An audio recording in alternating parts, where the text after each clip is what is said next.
Non-monarchical government in Vedic India. Though monarchy was the usual form of government in Vedic India, there can be no doubt that there were some non-monarchical or aristocratic government as well. A persistent and false tendency is noticeable in the attention which Jaiswal, Majumdar, Atekar, Sharma, Sastri, and others have given to the Sabha and the Samiti, and the role that the people, or rather the heads of the families, played in electing one of their fellow men to the kingship or chieftaincy of the tribe. However, a careful study of the Vedic text not only attests to the existence of republican elements in the Vedic polity, but also points to the significant fact, hitherto unnoticed, that these institutions, existing in some case individually and in others jointly, indicated special form of non-monarchical or aristocratic governments. We shall attempt to show that some of the tribes or political communities had a king who was appointed rather than elected for life by the elders of the tribe or political community, while others were governed by a sabha or an aristocratic oligarchy.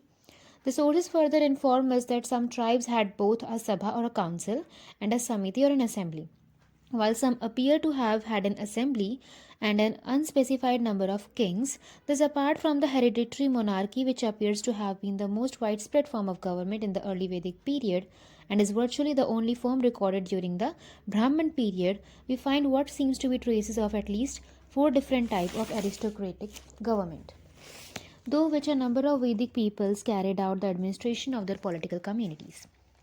The Vedic people were primarily a cattle raising, farming, and hunting community, and according to great classical scholar, an agricultural population is the best material for democracy. Glover continues his thesis: there is no difficulty in forming a democracy where the mass of the people live by agriculture or tending cattle. Being poor, they have no leisure and therefore do not often attend the assembly, and not having the necessaries of life, and they are always at work and do not covet the prosperity of others. Indeed, they find their employment pleasanter than the cares of the government or office, where no great gains can be made out all of them. The implication of this statement is that while the mass of the people might be technically free citizens with full rights, the actual government would be in the hands of a small, comparatively leisured elite. Some historians have emphasized the points that the invading Aryans needed a strong king who could lead successful expeditions against the indigenous Indians and help his people acquire new land and homes. No doubt a strong general was great necessity in such a situation, but such a general could not fight successfully without the active support of all the male adults of the tribe. As great a king commander as Alexander could not accomplish his ambition of the conquest of India up to the Eastern Ocean without the support of his armies. Under such circumstances, the active support of all able bodied members of the community would be needed in the battlefield, and at least most elders would have wished to know and discuss the plans for battle and further movements. When the existence of an entire people was threatened, each would devote the best of his abilities to preserving the freedom of himself and his fellow tribesmen. There were cases in ancient Greece when the invading people established not monarchies but aristocracies. In such conditions, government was in the hands of a few of the conquerors, while other states were governed by oligarchies consisting sometimes of as many as 1,000 members who deliberated on affairs but delegated their authority in day-to-day administration to a small council. It seems that some Aryan people, like the Greeks, established forms of aristocratic or oligarchic government in India, while others formed what might, for want a better term, be called limited monarchies. The Vedic literature does not provide any specific evidence to suggest the evolution of political institutions or the development of different forms of constitution. But this does not disapprove such a development. Greek and Latin literature contains considerable data which has helped classical historians of political institutions to establish more or less accurately the origin and development of monarchy and its relation with aristocracy and democracy in Greece and Rome. Sparta was one state of the Greek world which had maintained a steady tradition of unbroken continuity in its government. In other cities, there has been development which had almost everywhere followed the same order, from monarchy to aristocracy, from aristocracy to tyranny, and from tyranny to democracy. Similar attempts to establish a new unified theory about the development of Indian political institutions and form of constitution are beset with great difficulties. The Vedic literature revealed different forms of government existing almost simultaneously in the Vedic period. If we might make a statement about the evolution of different constitutions in Vedic India on the basis of such precarious evidence, we would hypothetically suggest that apart from hereditary kings, some Vedic political communities selected one of their members for the chieftainship of the tribe. After some time in same communities, kingship vanished and an aristocracy represented by the Sabha became the governing power of the tribe. In others, however, the Sabha and the Samiti shared power, though the chief power would appear to have been in the hands of the former, which was composed of the best, richest, and strongest men of the community. This stage is reflected in some of the hymns of Atharva Veda, where the Sabha and the Samiti both occur together. There appears to have been another development of the old tribal government where the king was selected by the head of the families. In some of these, instead of one king being selected, several kings or nobles appear to have held the supreme authority without any formal consent of the qualified citizens. They ruled the tribe in conjunction with the Samiti, which appears to have represented various families of the community. Now, these seem the two most obvious stages for the development of non monarchical institutions, vaguely noticeable from our sources. A first stage would be when the chief was selected or consented to by the heads of the families, and a second stage when such communities adopted three different kinds of constitutions. After the second stage of development during the Brahman period, most of the non monarchical communities also fell into line with the old hereditary monarchies and herd hereditary monarchy ultimately became the universal form of government. There is yet another possibility, more preferable than these four different forms of government, marked four successive stages of constitutional development in the non monarchical communities.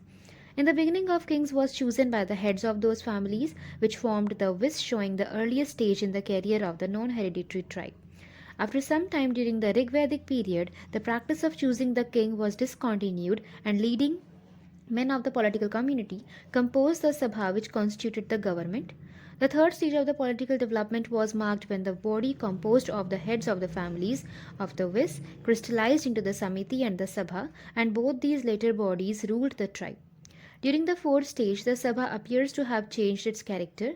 Instead of the members of the Sabha being called Sabhyas, councillors, they began to be called Rajas, nobles, while the Samiti continued the same. Thus, accounting for the reference to these two institutions in the same context, after this, one strong and powerful man from among the nobles rose higher in the position than rest and became the guardian of the community. His fellow nobles no longer shared as much power as they had in the earlier stages when the chief was merely primus inter pares. The leaders then became the most powerful chief, unchallenged to the extent of appointing his own son to succeed him in office. The Samiti also changed its role and became a king's council, renamed the Parishad. Thus, the republican communities more and more approximated to the monarchical ones already existing beside them, and the process was virtually completed in the later Vedic periods. Government with the ruler chosen by the Vis. Now, there are about a dozen passages in the Vedic literature which indicate that the early Vedic period kingship was not hereditary in some political communities, but each king governed with the consent of the heads of the families. Unfortunately, these references have been exploited by a number of noted historians to prove that in these tribal government kingship was elective and not selective. We quoted below the verses mainly from the Rig Veda and Atharva Veda, which have been utilized by Bloomfield, Jaiswal, Weber, Majumdar, Jimmer, Sharma Shastri, and others to support their theories. Now, apart from the passages quoted, there are at least two hymens in the Atharva Veda which have been taken to indicate that kings were sometimes banished from their realms and afterwards recalled to be re elected and installed in their previous positions. See, the passages are in toto, on which rests the theory that the kingship was something elective in early India. Now, before discussing Jaisawal's view on the election of early Indian kings, let us consider two other points which he raises in connection with the origin of monarchy. In relation to the other form of constitution and the significance of the derivation of the term Rajan, the word Rajan and its original Raj literally means a ruler. They are connected with Latin rex, but Hindu political theorists have given them a philosophical derivation. King is called Raja because his duty is to please the people by maintaining good government. Both orthodox and heterodox branches of the race had adopted it. It was a national interpretation and a national theory of constitution. We agree that Jaiswal in equating the Sanskrit Rajan with the term Latin Rex and derive it from the root Raj, to rule or to shine, but the philosophic and national interpretation given to the term, deriving Rajan from the root Ranj, to please, is of later origin and hence cannot be accepted as relevant to the period. In discussing the origin of monarchy, Jaiswal depends on the statement of Megasthenes and try to support it from the Rig Vedic evidence. He states that monarchy was the earliest form of organized government in India. This is supported by the Rig Veda, where monarchy is the normal and the only form of government known. We have already discussed this question at length, and here it will suffice to note that Jaiswal forgets that he himself has used at least one hymen from Rig Veda in support of his election theory.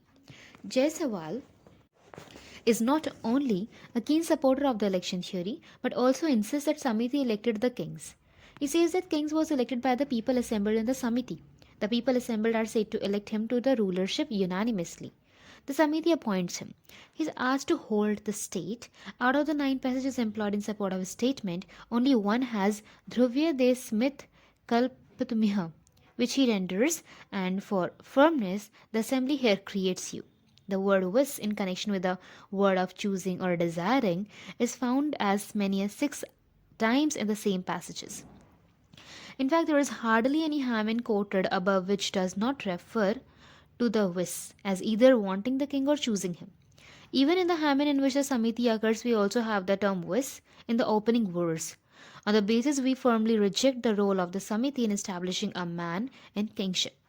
Moreover, the word Ratnam from the root ver has been taken to mean to elect by all the supporters to the election theory. In the Rig Veda and Atharva Veda, it means to choose, to select, and this root might also be rendered as to elect, but it depends on the context in which it is found. It might mean to elect if in the given passage we had no evidence of 2 or more candidates contesting for the chieftaincy of the political community, but no reference to anything like an electoral contest is to be found anywhere in the Vedic literature. No evidence is put forth by this school of historians to show that people elected one candidate and rejected the other. The sources do suggest that the people, or rather the head of the families, chose the king. If they approved a king unanimously, presumably by acclamation, this would hardly be an election in the modern sense. Jimmer's main argument for the election theory is based on the Ta im viso na rajanam virna, which he translates at Vie Diego Shishde Koing Kurin. We agree with Jimmer that here the allusion might be to the people electing their king, but in no single passage quoted above is there mention of a particular rival for the same post. In fact, throughout the vast range of Vedic literature, there is no allusion to another candidate. Therefore, the term Varna here in the historical context will mean merely to choose or to select, though the verse can be rendered for the literary purposes also as, like the people elect their kings. However, it took for an actual political elections in this verse would be stretching the imagination too far. The passage, like the others mentioned above, only indicates that king owed his position to the consent of the important member of the political community and not to the entire adult population. Another passage used by Weber to support this view comes from Atharva Veda, Tvam Viso Varntam Rajaya. It also contains a verb derived from the much discussed root ver. It is not clear that this implies that people played a decisive role in establishing a man in kingship, at least in the constitutional sense. Now, the same can be said of Weber comments on another Atharvan hymen. Bloomfield's support of his theory come mainly from those Atharvan hymen where the people are said to be wanting or desiring the kings, and from the fact that these offices is associated with verbs derived from the root verb. We do not dispute that these words are literally incapable of being rendered as referring to the people electing the king, but our main objection is that there is no other evidence for such elections. However, it is clear that in such tribes, at the same time at least, the kings were not hereditary. They were accepted or consented to by the chief members of the tribe, as Gerinder suggested. Majumdar, who mainly follows Jimmer in his interpretations of Rig Vedic hymen, believes that the role of the people in establishing kings was continued down to the 8th century AD, concerning the elections of Rudra Daman, Harshvardhan, and Gokala. We agree entirely with the Atelkar when he comments that it is no doubt true that Rudradaman and Gopala were expressively described as being elected to the kingship by their people, but these statements occur in panegyric documents composed by their court poets and cannot be taken too seriously. Majumdar's view, like that of Jaiswal, has no solid ground, but we shall consider below the question of who formed the whist in choosing the king. Sharma Shastri argued that at first a leader was occasionally elected to execute some given expedition, but that this too not seems to have answered their purpose after they settled themselves to the country. This statement, together with this belief that the people felt the need for the election of a permanent chief to be taken to be at their head and carry on the internal administration of their settlements, does not correspond with the sources. Now, the only thing these suggest is that in some tribal governments, king occupied the chiefsmanship not because their fathers had been kings, but because they were put there by important member of the community. Another weak point of the election theory lies in two hymens of Atharveda, which refers to restoration and reinstallation of the vanished kings. If these political community had the practice of electing their king, they would have found some other candidates worthy of the post if the former king was deposed. The fact that they recalled the banished kings unmistakably supports his selection and rejects his election. The tradition preserved in the Aitreya Brahman and the Athar Shastra and the Mahabharata and the legend of the first king Mahasmata, consented to by all of the Buddhist texts, refer to this kind of selection or choice as we have indicated and not to the election as such.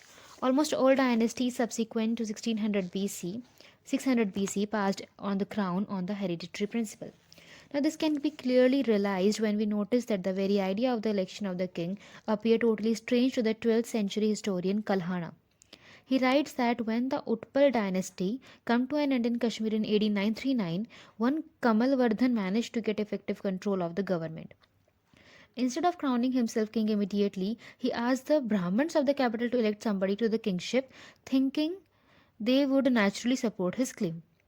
Kalhana then says it was the most foolish procedure that could ever has been thought of, comparable to the conduct of a person who, not accepting the love offer of a woman of exceptional beauty coming herself to his house, infatuated and begging to be accepted, sends for her the next day to inquire whether she would come. In this particular case, the Brahmins went on discussing the question for days without coming to a decision. In the meanwhile, another claimant to the throne, Survarnam, more forcefully pressed his claim and occupied the capital. The Brahmins then hastened to anoint him king. Some significant outlines of the constitution of this type of government organization emerge from Vedic passages and the point discussed above. Moreover, the characteristics of such a tribal government can be summarized and exemplified from parallels found in Greek and Roman institutions as they flourished during Homeric times and during the regal period of Rome, respectively. In this type of political community, the ruler were not hereditary, but chosen by the Wis. In the passages quoted above, the word Wis occur as many as 17 times in connection with choosing the king or being the king of the Wis. Whereas in one passage, we have the expression Jananam Raja. Here, Jana probably stands for Wis Samiti, as we have only occur once in connection with appointing or creating the king.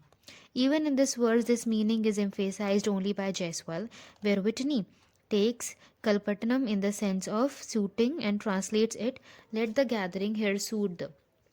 If taken in the light, the Samiti who has nothing to do with the choice of the kings, though the fact that it existed is above suspicion.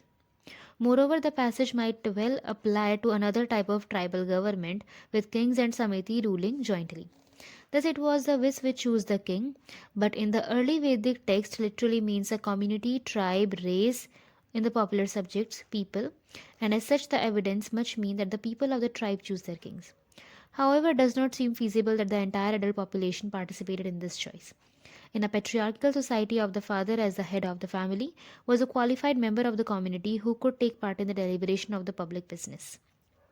One Rigvedic hymn seems to the support of this view. Our eldest brother or kinsman, the leader, speaks out, and the following verse of the same hymn alludes to the choice of the god Agni as a priest for the sacrifice. The context might suggest that the eldest brother, the leader, was the head of the family, probably in a case where the father is not alive. Moreover, the family headship held by the eldest man of the family was probably such a common feature of Vedic society that the composer of the hymn did not think it worth mentioning. Though it appears to have been indirectly alluded to the number of hymns when mention is made of the eldest, describing the Greek aristocracy based on conquest, we become a special form of aristocracy, in which also the ruling class or the best land of the state was that arising from the conquest of one race by another invading race. The conquerors as a whole constitute a class superior to the conquered, of whom some are reduced to serfdom while others occupy a more favorable position. Now, this special division of classes is typical of the aristocracy of conquest. We find the aristocracy on more or less uniform plan, not only in Dorian state of Peloponnesus in Crete and to certain extent in Thera, but also in Thessaly, while both in Boeotia and Elis, the ruling class owed their position to the right of the conquest. Livy further divides these aristocracies into two classes. In some, all members of the conquering race were equally privileged. In others, there existed differences of rank within the circle of the conquerors, which gave to some families a superiority over the rest. We further divide these aristocracies into two classes. In some, all members of the conquering race were equally privileged. In others, there existed differences of rank within the circle of the conquerors, which gave to some families a superiority over the rest. We believe that in the Vedic political community, such a distinction of rank existed, and not only the leading families, which might have been fairly numerous, actually took part in the choice of the king. These people were invaders like their Greek counterparts. In some Greek states, all the members of the conquering race had equal rights. In India, however, we found an elite that exercised the government authority without a king and ruled through the important leaders of the Sabha, thus forming a different type of government. We do not know if the term vis can be interpreted as technically applying to the heads of the families of the political community, who were vested with full rights of citizenship and were entitled to participate in the choice of the king. It is possible that not all such qualified citizens actually attended the choice meeting or consent ceremony. The condition of a society reflected in Homer Iliad seems to be similar to that of such states. Of the manner and procedure of choice, we know almost nothing from the Vedic sources. In the Greek assembly, the manner of showing approval or dissent was by shouting. The Germans at time Tacitus wrote, expressed their approval by the clamour of their weapons, which they proudly carried with them. Freeman says that Homeric assembly that there is no formal reckoning of votes, but I suspect that any formal reckoning of votes is a refinement belonging to much later stage of political life. To shout or to clash the arm is the primitive way of declaring assent, and the Vedic assembly expressed their disapproval by observing silence in the manner of the Buddhist Sangha. Though not impossible, does not seem probable in the light of the general attitude of the period and reflected in the Rig Veda. Though the Sanskrit Jana appears to be the linguistic counterpart of the Greek Genos and latent gens, we agree with Keith when he equates the Sanskrit vis with the Iranian vis and believes it to be a real parallel to the latent gens and the Greek Genos. Thus, the body of vis in its constitutional sense, which corresponds to the Greek Gerousia or the Council of Elders, which is applied in the Homeric poems to the Counselor of the Kings, Gringe equate this Greek institution with its Roman counterpart. He says as the Latin word patre applied to the Roman Senate was probably derived from patre families, so many men head of the family, the elder of the tribe, the councillor of Sparta preserved this name into historic times, and it cannot be proved that the it states even continued to represent the noble clans of the community. The constitution of the Greek Gernatos and the Roman Petrus families highly favor our view that the vis in the political aspect was a body composed of the head of the family of the political community. And such a similarity of composition in the institution of early Indo-European people is not surprising, but the position and the function of three body appear to be widely different. In Homeric Greece, the king consulted the Gerousia of his own accord and to an extent also following the tribal custom, but he did not owe his position to it. In Rome, the Patre families or representatives of the bourgeois elected the Rex, who after his election to kingship became the supreme judge, the highest priest, and the commander in chief in war. In T.M. Mailer's opinion, he was a simple Roman bourgeois chosen by his peers to fill in the position of their leader, but after election, they owed his allegiance just as much as if he ruled by right of divine descent. He held in his hand the full imperium or command of the state, both in peace and war. The power they had made him king could not constitutionally dispose him if he abused his trust. He was supreme for life, and there were no legal checks upon his power. On the contrary, the Indian Viz reserved the right to banish a king. The reasons for banishment are not clear from the text, and even after his appointment, he was not the supreme judge, the high priest, though he probably was the commander of the armies. From the above discussion, it is apparent that all heads of family did not necessarily participate in the choice of the king, though they may have been theoretically authorized to do so.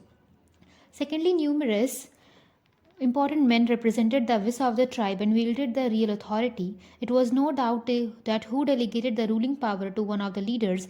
Moreover, there are 5 passages in the Atharva Veda, one of which have been already pointed out by Jaiswal, which indicates that the ruler in such political communities was appointed for life.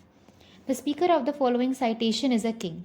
The Parna, Soma's formidable power hath come, given by Indra, governed by Varuna, may I shining greatly wear it in order to live the full length of life for 100 autumns. The following 3 verses are also to the same effect. Splendor set though in my body, power, force, vigor, strength into Indra-like action, into heroism, unto life of vigor, strength, into Indra-like action, unto heroism, into life of 100 autumn. So I accept thee.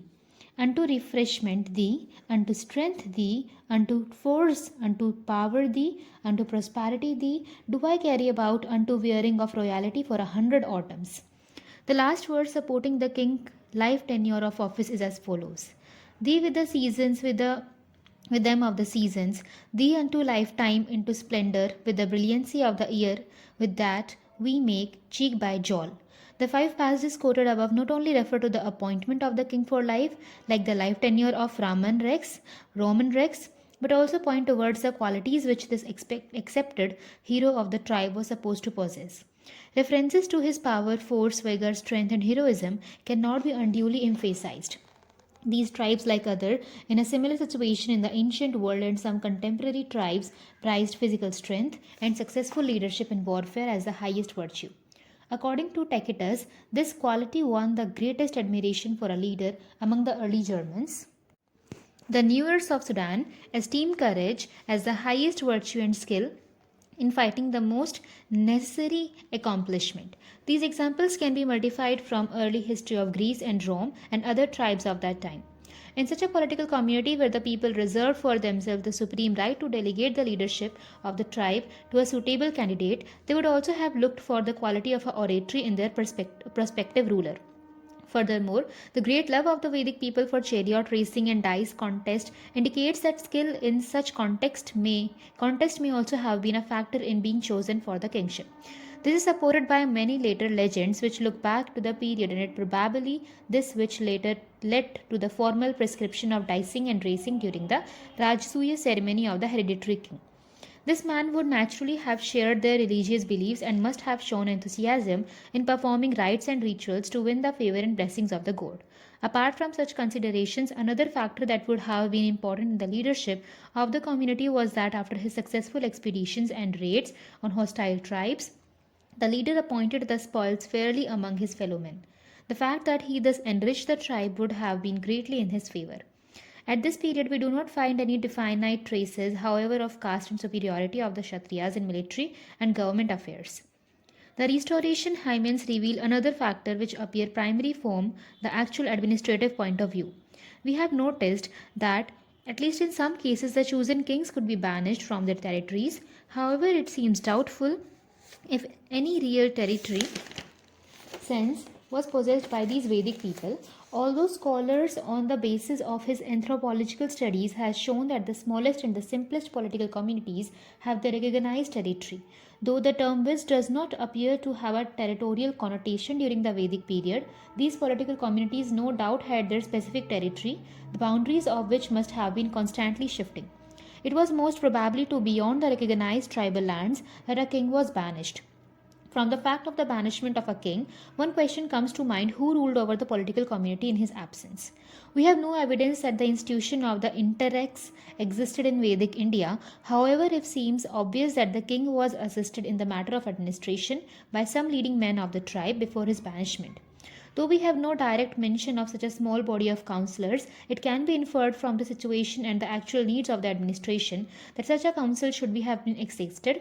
Of course, the exact number of such a council cannot be determined. Government of the Sabha. The second type of non monarchical tribal government we suggest was that in which the Sabha or an aristocratic council wielded the supreme power. This variety can be understood as a mixture of aristocratic and oligarchic elements, and these political communities, unlike the first type of tribal government, had no king, and further, unlike another variety to be discussed below, had no samiti or tribal assembly. Our main evidence to support the claim that in some political communities only the sabha existed comes from the Rig Veda. In older mandals of the text, the term sabha occurs at least 3 times, while it appears twice each in the first and the 10th, and once in the 8th mandal. Altogether, there are 8 references to the institution of the Sabha, and not once does the Sabha have a role in selecting the king. In fact, in Rig Veda, the word Rajan is not found in the context of the Sabha. This suggests that tribes thus governed had presidents called Sabhapatis. The word Samiti does occur in the Rig Veda, but only in the first, 9th, and 10th mandals, which are accepted by almost all Indologists as compositions of a slightly later period than the family mandals. It is indeed noteworthy that even in these mandals where both the Sabha and the Samiti occur, not once do they figure together in the same hymen, let alone in the same versa. These analysis of the Rig Vedic hymen indicates that the political communities which had Sabhas had no Samitis, at least during the Rig Vedic period. Moreover, it is significant that the Sabha ruled tribes appear, in point of time, to have been a little earlier than those where the Samiti existed. This conclusion is further confirmed by a close examination of the Atharvan hymns. In the Atharva Veda, there is altogether 17 mentions of the Sabha, of which in at least 5 hymens the Samiti does not figure at all, whereas the 2 hymen of the Sabha and the Samiti both occur but in different verses. We believe that at least the 5 hymens in which Sabha alone appear refer to the Sabha ruled government of the Vedic period, and those passages in which Sabha and the Samiti both occur we interpret as referring to another variety of non-monarchical political community, where both the Sabha, the council, and the Samiti, the assembly, ruled. This type of constitution we shall consider in the next section. There is further evidence to support the existence of a Sabha and the emphasis put by later sources on its judicial functions.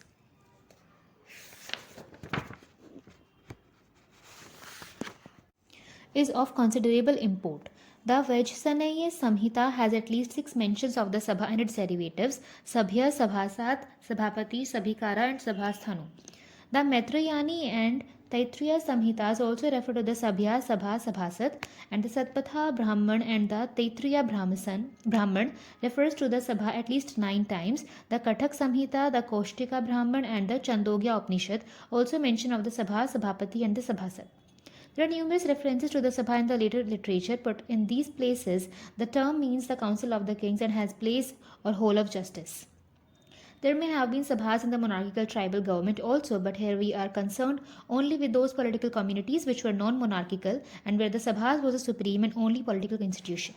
An examination of all the occurrences reveals that the mention of the Sabha as a council and slightly fewer than the references to the Sabhya or Sabhya, Sabhakara, and Sabhag, member of the council or councillors, Sabhasadas, and Sabhapati. There are few references which indicate that the word Sabha might refers to the council whole, which also a center of playing dice. The Vedic Sabha was to large extent the forerunner of the Santhagara of republics of the Buddhist text. The term was used in a sense similar to the later Darbar, implying both the council and the council whole, but the Mughal Darbar was composed of the courtiers who advised the emperors when he chose to consult with them, whereas the Vedic Sabha in this type of republic was the supreme political authority of the tribe. Our contention that the Sabha was a council composed only of the important men of the tribe and not of all the heads of the families, as was the case in the political communities, where the king was chosen by the viz rest mainly on the frequent occurrences of words like Sabhya, Sabhag, Sabhakara, and Sambhavan. Some references to the Sabhasats or those who sit at the council or are assessors in the court, and to the Sabhapati, the president of the Sabha, further enlighten us regarding the officers of the Sabha. The mention of the Sabhasaha, one superior or eminent in the Sabha, and of his friends taking pride in him point either to his being a good debater or to his being elected in some office such as that of Sabhasad or Sabhapati. There is considerable data to prove that in order to be a member of the Sabha or to hold an important office in the government, one had to have some distinction, whether in warfare, debating, and eloquence, learning, or property in grain and cattle. The emphasis put on strength, valor, courage, and firmness in the Vedic hymns is quite obvious. Sing to your Agni with each song at every sacrifice for strength. Come, let us praise the wise and everlasting God, even as well beloved friends. To the Son of Strength in the battle may be help of our help and strengthen ye. Be the protector of our lives, great hero, give us strength, most youthful, possessing wealth, send us the bounties, the charioteer of earthly wealth. Bring plenteous food, make wealth easy to be found, a flawless skin and glory equal to the gods look upon in the flight, etc. There are the attributes and the qualities prayed for and praised in the gods. Naturally, these qualities were to be looked for in the member of the Sabha. That the people honored the heeded, those who could protect their cows, fields, and homes from enemies, is clear from another hymen of the Rig Veda. The strength and the kind was glorified in their councils, and this verse is further repeated in the Atharva Veda and probably implies that the man who possessed the largest number of cattle spoke loudest in the Sabha. It is undoubtedly indicative of an element of aristocracy or oligarchy of wealth. Indra, the friend, is fair of form or handsome and rich in horses, chariots, and kine. He evermore hath food and wealth, and always radiant. He goes to the council. Another hymen indicates that learned men also attended the Sabha, and though their wisdom gained wealth in the form of either worldly possessions or more probably of fame and glory. Polite and refined speech were referred to as Sabhapatis from the manners and etiquettes of the Sabha. It is evident from the verses of yet another hymen that the men of mighty deeds, master of wealth, and good leaders, full of vital strength, were respected in the community, and the poets are full of admiration for the heroes among heroes who could command great power in the political community. Now, these power craved for brave friends, rich in kine and sheep and horses, rich in sacred food and children, in full counsel, vast wealth, and lasting. This verse not only indicates the qualifications of a counselor, such as bravery in the field, possession of kine, etc., but also appears to be point to the fact that a counselor was preferably a father. In such societies as this, children, especially sons, were a source of strength. Daughters might be useful in making alliances between one family and another, while without a son, a man might have none to average him if he were killed in blood feud, but a childless man, if otherwise powerful, might surely have found a place in the Sabha. It is also noteworthy that the emphasis on children would tend to exclude men under 30 or 35, for the advantage of having children would only be felt when the boys were capable of fighting and the girls marriageable. In addition to the above qualification, the pride felt by the friends of the Sabhasaha, one eminent in the council, indicates that the eloquence, debating capacity, and oratory were also requirement for the councillor. All these conclusions were further attested by the Atharva Veda and some other latest resources. Preferences for a wealthy member of the republic is also evident in the Roman Comita Centuria and in number of Greek oligarchies. In the Greek oligarchies based on wealth, this alone formed a defining principle of the constitution, whereas it was only men of many factors in Vedic Sabha ruled tribal government. The importance of landed property was emphasized in the early Greek constitutions. Solon's system of taking the yearly return of corn and oil into account is also indicative of a property qualification. Some of the characteristics of the Greek oligarchy of the knights and of the hoplites are also noticeable in the Vedic Sabha. The Sabha also had some of the features of an aristocracy based on birth and land, and some of the aristocracy of conquest. The organization and the function of the Sabha bring to mind the Icelandic Republic, where all the free men were equal, while the power was in the hands of 39 local chieftains called Godars from the religious authority.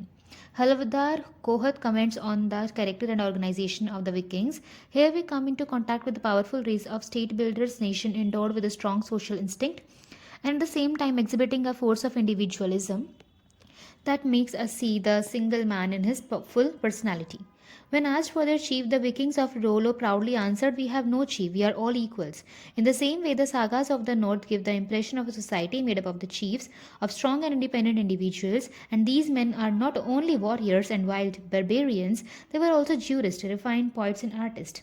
The qualities that made some Vikings leading men of their nation, including strength, sense of justice, ability to compose good poetry, it appears that the Vedic counselors had to a great extent these very qualities in common within the Vikings, and the little Commonwealth of Iceland manifested a living unity and its Althing or general code, established in the year 930 AD, is today beyond comparison the oldest national assembly of the world. This assembly was, as we have noticed already, has composed of 39 members.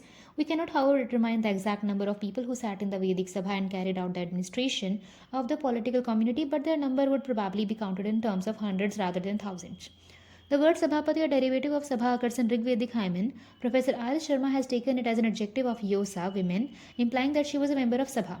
Dr. Sharma comments that in the Rigveda there is only one reference indicating the connection of a woman with the Sabha. She is described as worthy of going to the Sabha.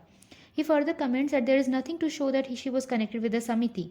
Even in the respect of the Sabha, it can be inferred from the Maitrayani Samhita that she ceased to attend in later times. The line in the Rigveda verse containing the term Sabhavati, which Professor Sharma interprets as the women being worthy of going to the Sabha, and that Yosha went to the Vidhata, is as follows: Guha karati manuso na yaso sabhavati vidyateva samvak. Glenna translated as Sayana takes the word sabhapati to mean worthy and as qualifying the word vak, speech, not yosa, while Griffith takes it to mean eloquent, referring to speech. None of these scholars have taken sabhapati as an adjective of the women of the preceding pad, but interprets it to be mean learned, worthy, or eloquent. Qualifying the abstract noun speech, the context of the words clearly indicates that by a simile, Rodasi, lightning, personified is here described as being like a young woman or a bride of a man going out secretly with another man, like courtly or refined speech in the congregation. Our rendering is encouraged by the interpretation of earlier Indologists and confirmed by our consultations with Sanskritists. Thus, we find no evidence to contradict the conclusion that in the words the term Sabhavati does not refer to the women being eligible for the Sabha, but simply alludes to the refined or learned speech probably corresponding somewhat to the British constitutional phrase, the parliamentary language, implying language suitable to be employed in the Sabha.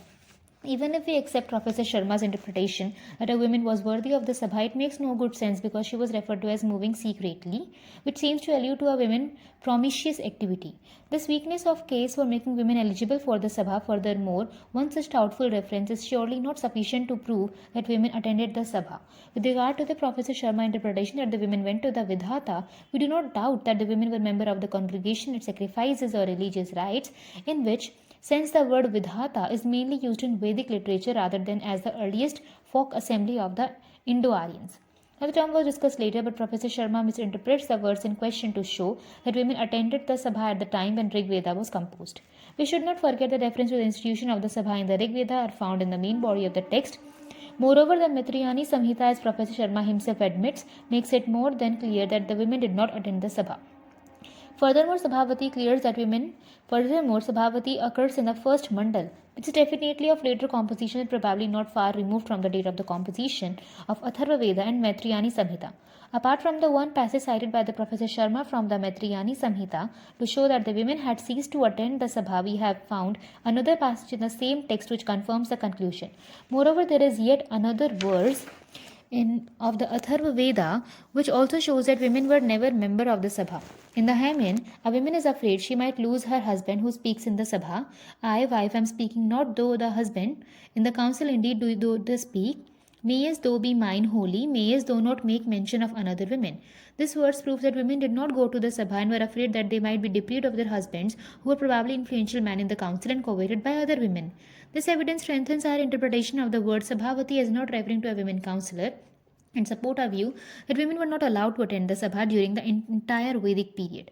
Such an inferior position of women is not surprising in the patriarchal society of the Vedic Aryans. In Greece and Rome as well, women did not attend the bowl or senate. We have referred already to the fact that a few references indicate that the term Sabha was also used as a meeting place or a council hall. Our sources do not especially mention that the Sabha actually discussed apart from the judicial matters indicated by some passages. There seem to have been at least 2 and perhaps 3 grades of members of the Sabha. All those qualified to sit in the council and entitled to take part in the deliberations were called sabhyas. Verb sabhagara indicates the councillors went to the sabha to participate in discussion, and those sabhayas who sat at a jury to administer justice were called sabhasadas. The distinctions between the sabhayas and the sabhasads is evident from the Atharvan verse, O thou of the council protect my council. Who are the council or the councillors? Sitters in the council or assessors. Another verse refer to the assessors of Yama council. One passage in the Taittiriya Brahman also mentions the Sabhaya, and the Sabhasad separately. Yet another passage in the same text gives the impression that the Sabhakar were connected with the Dharma or law as the Sut with the singing and the actors with performing. In most cases, the Sabhasad are distinguished from the ordinary councillors. The council hall was not only a place for political meetings and the dispensation of justice, but also the social religious center of the community. A passage in the Satapat Brahman refers to a fire being kept in the Sabha, probably for the tribal fire worship.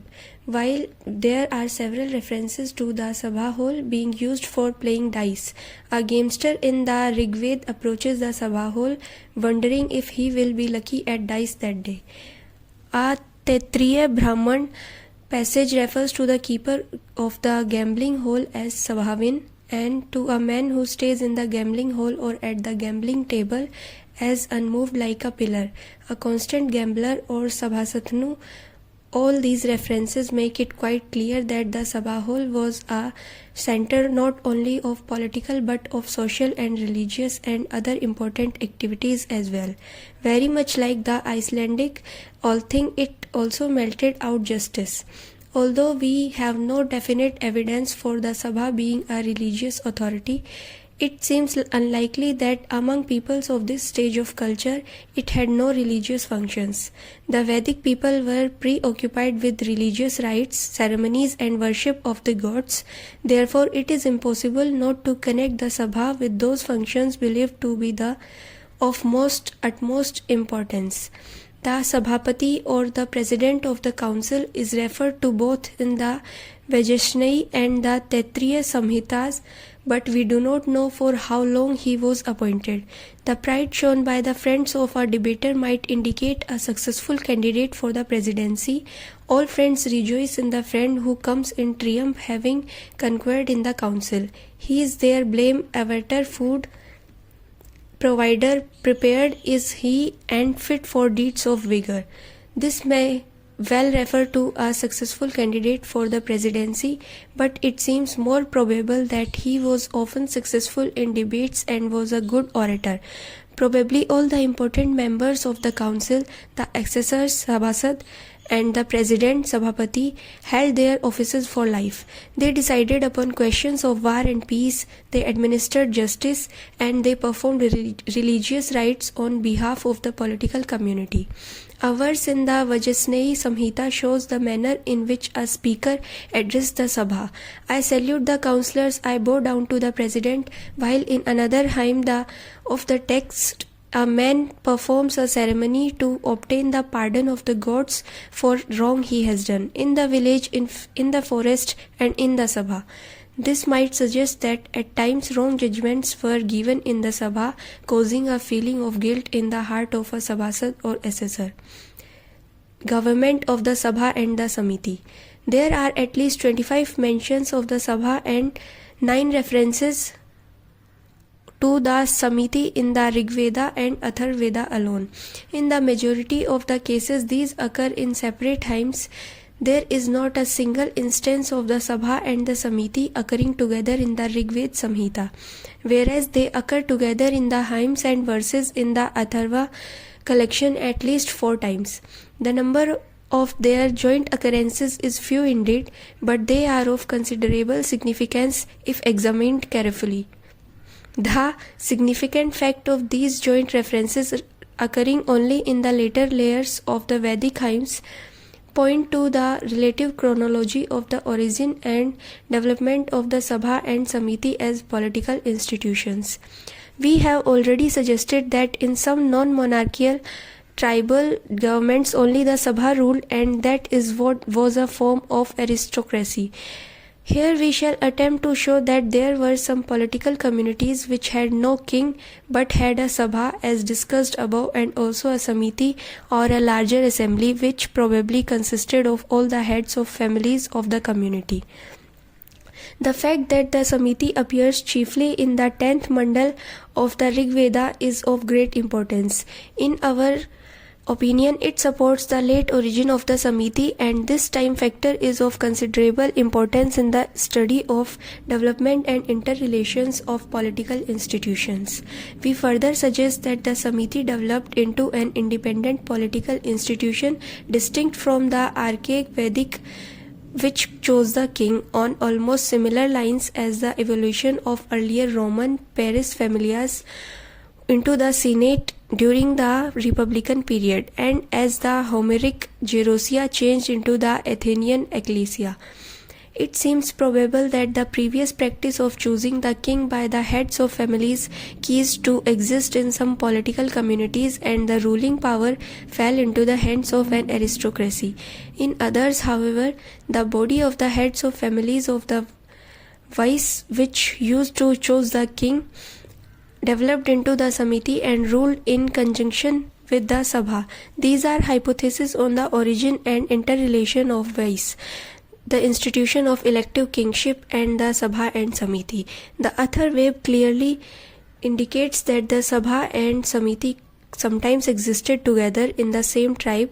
This, together with the appearance of the Samiti only in the later strata of the Vedic literature, apparently indicates the development of new form of non-monarchical tribal government. The main evidence to support this theory comes from some Atharvan hymns which are quoted and discussed below. First, let both the council Sabha and the assembly Samiti, the two daughters of Prajapati, accordant favor me. May he with whom I shall come together desire to aid me. May I speak what is pleasant among those who have come together, O fathers. This is the first verse of a hymn addressed to Sonaka, asking for success in the assembly, and contains at least 7 significant points. A. It mistakenly shows that the Sabha and the Samiti both existed in the same tribe. B. It shows that both had powers to deliberate on matters of importance, since both are called the daughters of Prajapati, the father of God. C. It suggested that sometimes both met together. D. It proves that a person who attended the Sabha could also attend the Samiti, and naturally attended the joint sessions of the Sabha and Samiti. E. The wish that both may be in accord points to the fact that there sometimes was disagreement between the two bodies. F. It shows that a speaker had to be polite and pleasant in order to win the favor of those who attended the meetings. G. The fact that the Sabha precedes the Samiti is also noteworthy. In fact, in all the joint occurrences, the Sabha is also mentioned first, thus indicating the powers and the prestige enjoyed by the Sabha above the Samiti. The second verse of the same hymn ignores the Samiti and refers only to the Sabha and the Sabhasad or assessors. We have already considered this verse in connection with the administration of justice, and that often there were disagreements among the councillors. We know thy name, O council, very merriment, or sport norista, by name art thou, whoever are their assessors, let them be of like speech with me. The occurrence of Sabha alone in this passage points to the independent existence of these two institutions, and also shows that in the tribal governments where the Sabha and Samiti both existed, the former was the principal body but was assisted by the Samiti. The fact that both verses occur also in the Kashmirian Atharva Ved and the Kaushika Sutra of the Atharva Ved increases the strength of the theory that both Sabha and Samiti sometimes existed in the same tribe, and thus supported our interpretation. Second, he moved out towards the tribe. After him moved out the council and the assembly and the strong drink. Verily, both of the councils and of the assembly and of the army and of the strong drink doth he become the dear abode who knoweth thus. This hymn confirms our view about the distinction between the Sabha and the Samiti, and the placing of the Sabha first shows its prime importance in the body politic. This hymn also confirms the point that not all the people were entitled to attend the Samiti. If the personnel of both were identical, there would be a little point in mentioning them separately, or the army, Sena, which follows Sabha and the Samiti. This hymn shows that these three, the Sabha, Samiti and Sena, were the three most important institutions in such political communities. Their respective numerical strength was probably in the following order. Firstly, all able-bodied male members of the tribe composed the army. Secondly, the heads of the families could attend the Samiti and had full rights of free citizens as in vice. The archaic body of head of the families from which the Samiti probably developed. Thirdly, the Sabha, the composition and function of which we have already discussed at length, consisted of the most important, strong, wealthy and influential tribesmen. This hymn, like the one quoted before it, does not mention a king. The Sabha, Samiti and Sena are mentioned, but the king does not figure in this context. This evidence indicates that no king existed in those political communities where the Sabha and the Samiti jointly administered the public business. These forms of tribal government were more positively republican than the previous ones. Third, whatever villages, whatever forest, whatever councils, Sabha are upon the earth, whatever gatherings, assemblies in them, we may speak what is pleasant to the earth. This hymn is addressed to the earth and refers to both the Sabha and the Samiti, but there is not a single mention of a Raja or king in this long hymn of 63 verses. This hymn is very significant and strengthens the view that the Sabha Samiti political communities were republics.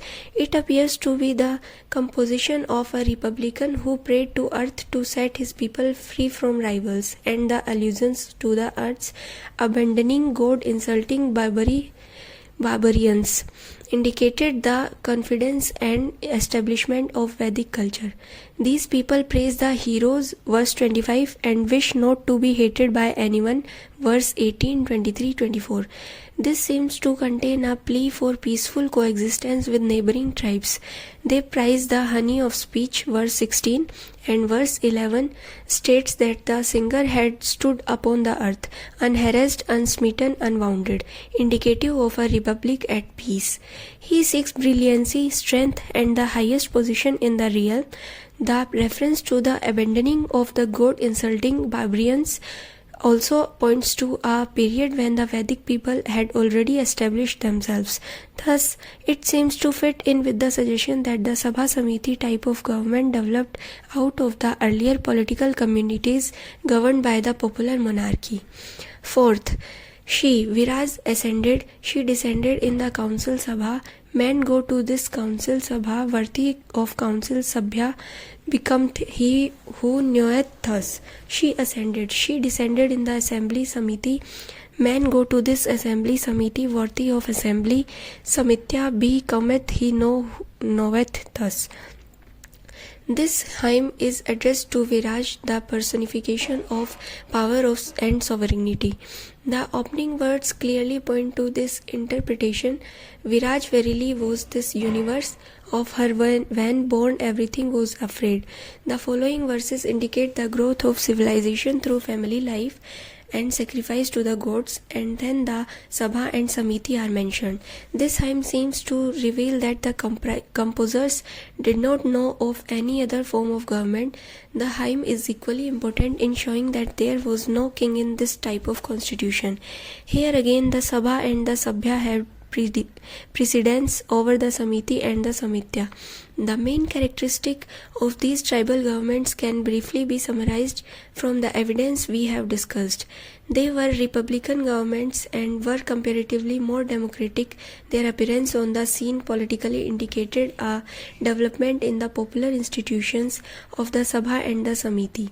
The Sabha and the Samiti were two distinct institutions, the former being the central supreme power composed of important members of the tribe, whereas the latter represented the entire free population through the heads of families who did not always attend all the meetings. Presumably, the Sabhyas were automatically also members of the Samiti, Samitya. We further notice that the joint sessions of the Sabha and the Samiti were sometimes held. At the sessions, members employed such languages and manners as would please and win favor in the assembly. However, there was also disagreement and discord within the Sabha and the Samiti. A striking feature of these republics appears to be their self-confidence and desire to live in peace with their neighbors, which is just the contrary of what we learn about the republics at the time of the Buddha and Mahavir. Yet in such turbulent times, it seems hardly possible that peace could have been looked upon as being in any way normal or permanently desirable. Hence, it seems that the citizens wished merely to be recognized and to win over people with their pleasing speeches and polite manners in order to attain brilliancy, strength, and the highest position in the republic, which were not hereditary. We have already discussed the power and the functions of the Sabha in the earlier period, and the same is applicable to the Sabha of these republics, with the slight change that here the Samiti existed as a check on the Sabha. Yet the latter still wielded the supreme power, but in grave crisis it probably could not ignore the voice of the people as reflected in the Samiti. Theoretically, the ultimate authority was probably vested in the hands of the Samiti, but in actual practice it found its manifestation and implementation through the Sabha. Apart from this change of situation, the position of the Sabha remained unaltered. We know far less about the assembly of these republics through where there is evidence about the Samiti. It appears to refer to another type of constitution to be discussed next. The Sabha and the Samiti of these Vedic republics bear a striking similarity in power, position, functions and composition to the Roman Senate and Comitia of the Republican period.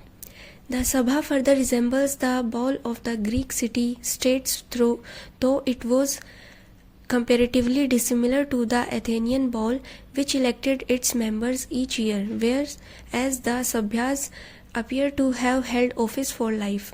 The Samiti had its counterpart not only in the Roman Senate but also in the Athenian ecclesia and the assemblies of other Greek republics with the exception of Sparta.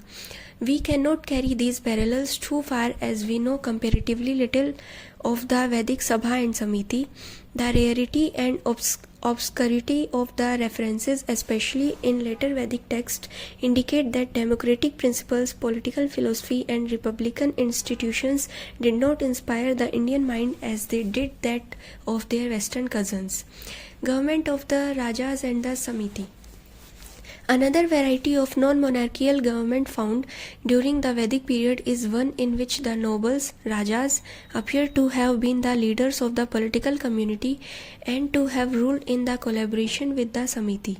Our main grounds for this assertion are the references to the Samiti and the kings meeting in the Samiti in some Rigvedic hymns, the references to the kings or rather and the mention of the Samiti in the Atharvaved where the Sabha does not figure with it. There are a number of passages in the Vedic literature where the word Rajan occurs in the plural and has connotation of nobles or chiefs rather than kings. Moreover, there are some mentions of the nobles in relation to the Samiti, while the Samiti sometimes figures independently of the Sabha, mainly in the Atharvaved, where it is only connected with the Sabha in 4 hymns. Thus, the independent occurrences of the word Samiti in the Vedic literature and its relation with the Rajas or nobles give evidence of a different type of non-monarchical constitution. It stands out from the 3 main types of non-monarchical government in several respects. It differs from the popular monarchical tribal government because it contains more than one king who owe their positions not to the choice of the people but probably by virtue of possessing the same qualities by which the chosen king was qualified for or entitled to his chieftaincy. Here the rulers were many, whereas in the tribes whose kings was chosen by the heads of families, there was only one. In addition, in this type, the Samiti existed as an independent, distinct, and powerful political institution, whereas in the elective monarchies, there was only the undefined and amorphous body of the vice and archaic assembly of earlier times in its nature, composition, and functions. Furthermore, it appears probable that in the political communities governed by the noble and Samiti, the sons of the nobles replaced their fathers after their death, whereas the son of the king in the popular monarchies had no such right to the throne. This type was also different from the Sabha-ruled aristocracies in the sense that it had no Sabha and the college of nobles constituted the council. The Sabha-ruled government contained mainly aristocratic oligarchic elements, whereas these variety had both aristocratic and democratic or popular institutions. The Council of Nobles formed the aristocratic element and the Samiti the democratic. The Samiti was common to both the present variety and the Sabha Samiti republics, but it would seem that its role in the former was more important. The nobles of this type of government must have played more or less the role of the Sabha, but probably the College of Nobles was smaller in size than the Sabha. The following are the passages where the word Rajana is used in the sense of nobles or chiefs. First, he, Indra, amplifies his lordly might with nobles. Rajvya, he slays even mid alarms he dwells secure. In great or lesser fight, none checks him, none subdues the wielder of the thunderbolt. Second, O much invoked Indra, may be subdue all famine and evil want with store of grain and cattle. May we allied as first in rank with nobles, obtain possessions by our own exertions. Third, he who has a store of herbs at hand like nobles, Rajana, in the assembly, Samityo.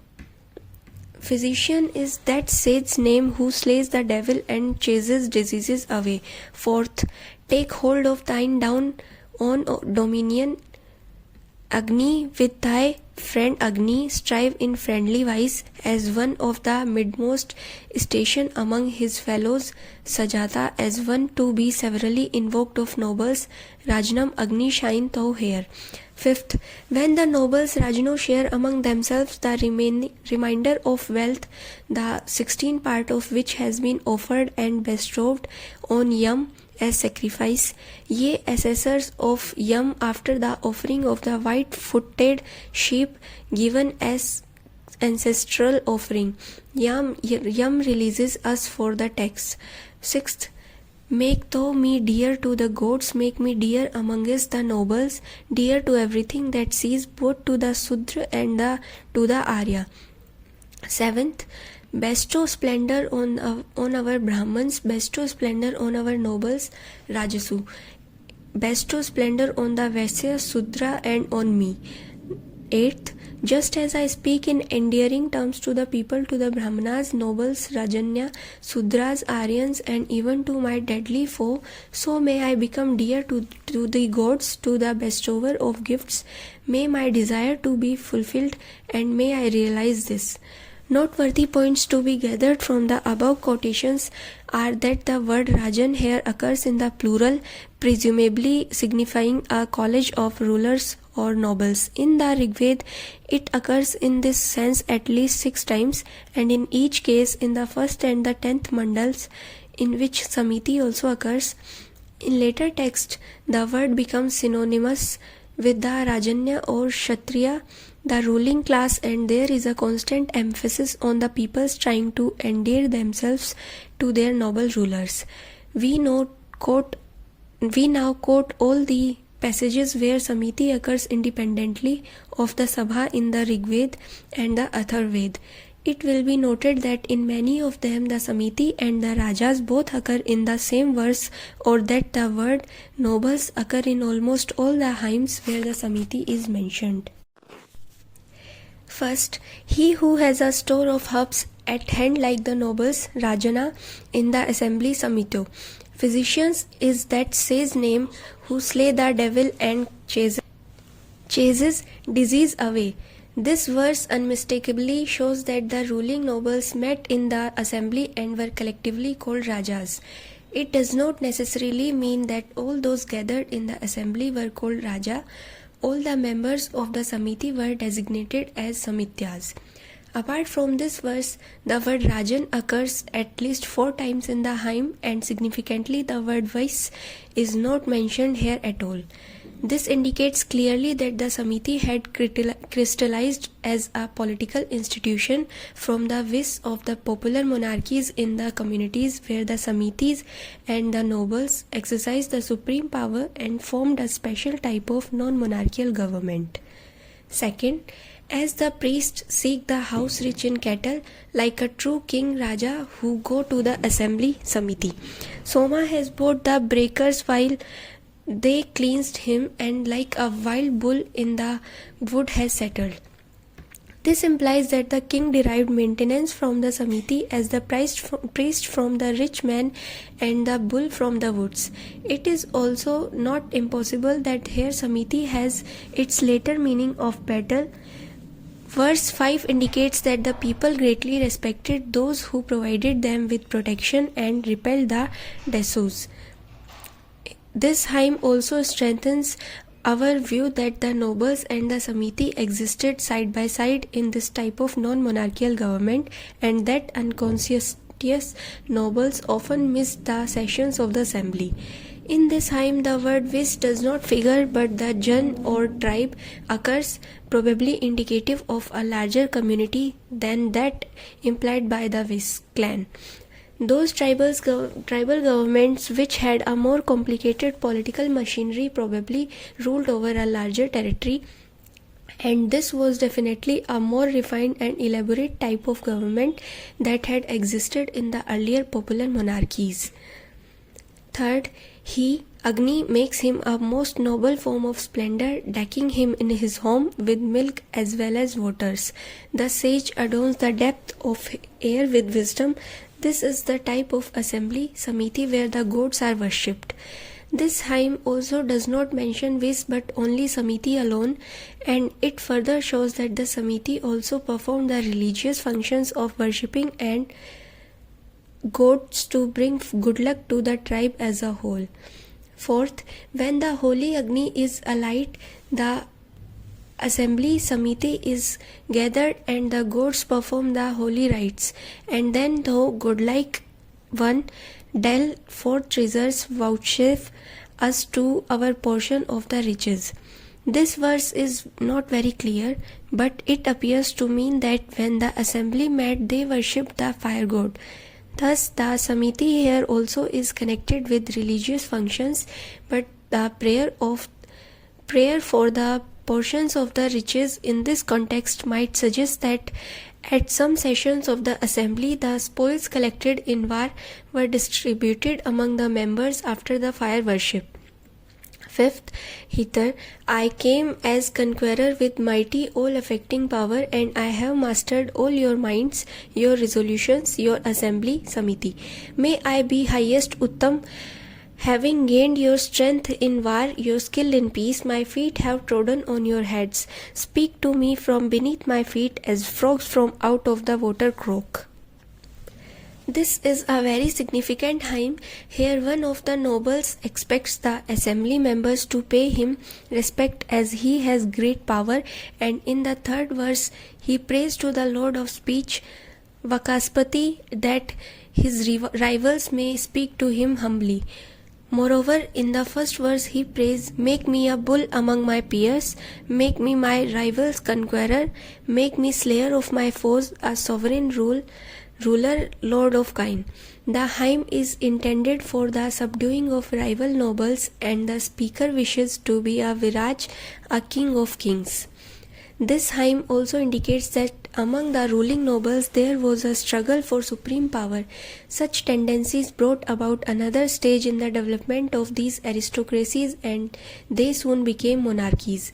The speaker wishes to be the bull among his equals, Samanam, and rivals, Saptananam, who formed the ruling college and often met in the assembly samiti. He has distinguished himself in war and now wishes to utilize his military success to gain political power over his fellow nobles. He seeks their support in war and needs their skill in peacetime, probably to assist him in running the government. The word Viraj probably refers here to the head of the College of Nobles. The speaker wishes to become a Viraj, implying thereby a monarch in his own right, like the king of hereditary monarchies. It is likely that these tribal governments had a chief ruler who was the most powerful and most respected and feared in the College of Rulers and the Samiti.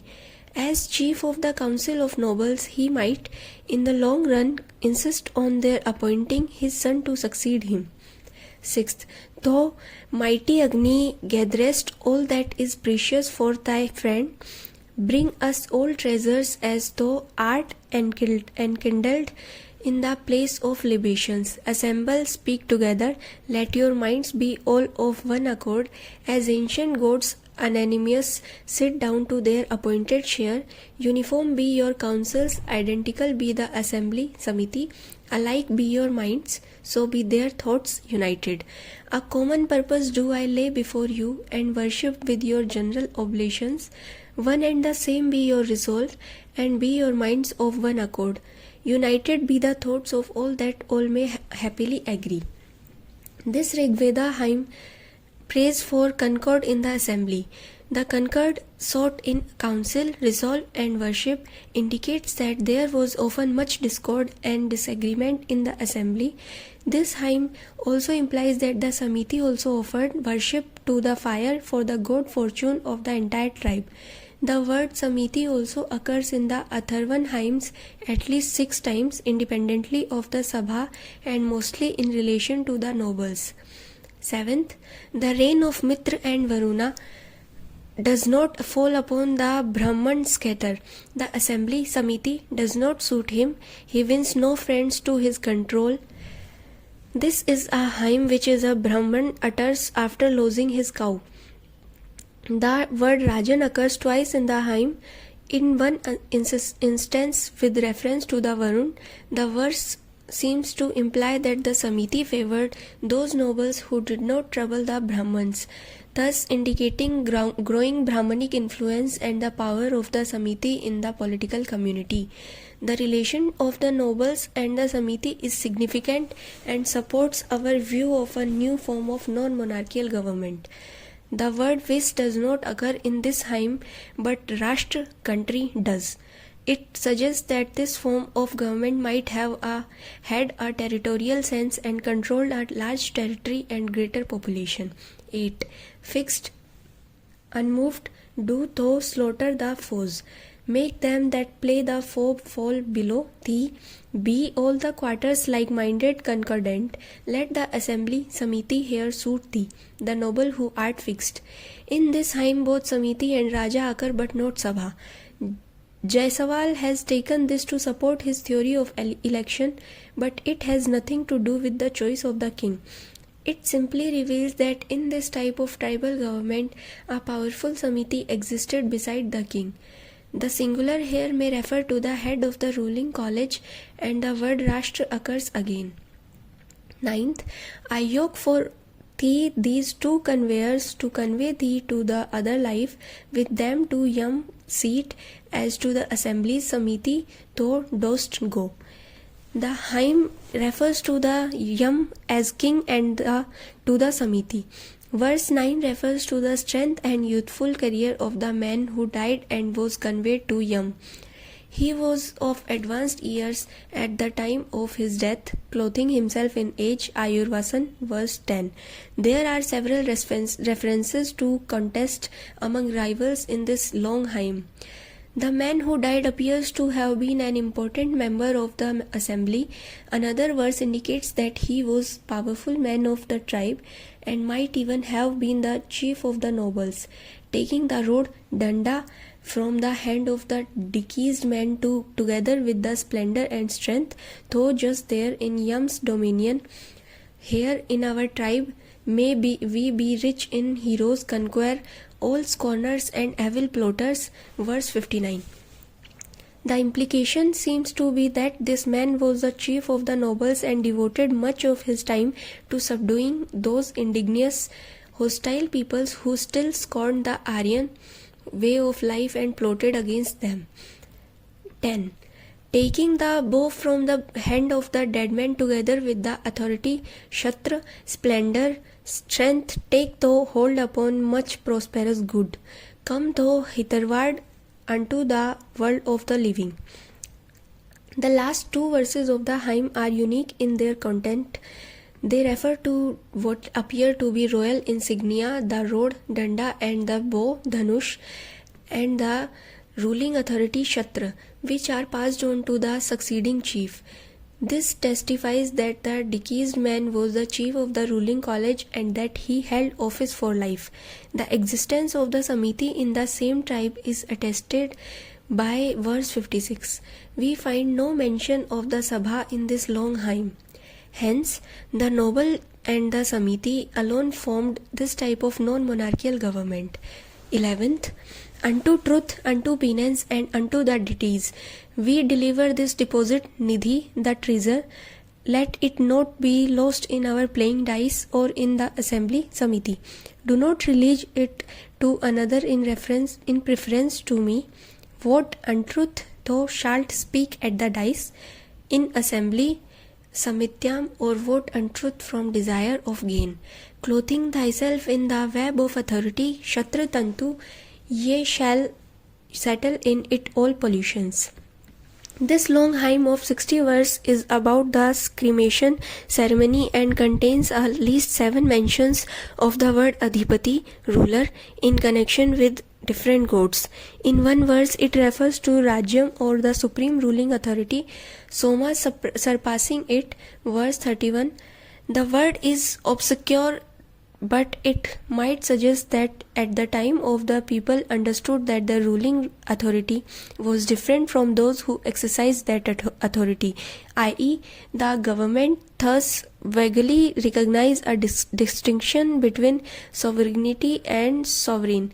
Another important mention is of treasure keepers, Nidhi Pa, in at least 3 verses. Thus, the combination of the 2 mentions of the Samiti and the 7 references to the kings again supports our view of a special form of constitution. We are not definite as to who and how many were these treasure keepers, but they possibly guarded the grain, cattle, and other property of the rulers, collected as tax or maintenance allowance from the people of the tribe for the services which our nobles in the assembly rendered to the community. 2 out of the 3 verses refer to the treasure keepers. Thus, in 60 autumns may we seek to gain heavenly light by cooked oblations. The implication of 60 autumns is not clear.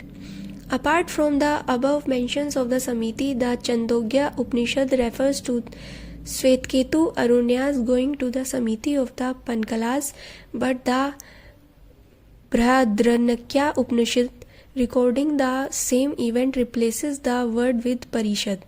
Here the Samiti and the Parishad are equated and refer to the king's council rather than to an assembly. The Samiti during the later Vedic period acquired this connotation. Samiti occurs at another place in the latter text in the sense of an academy. He who wishes that a son should be born to him who would be a reputed scholar, Pandito Vigita, frequenting the assemblies, Samitigmagha, and speaking delightful words, should study all the Vedas, etc.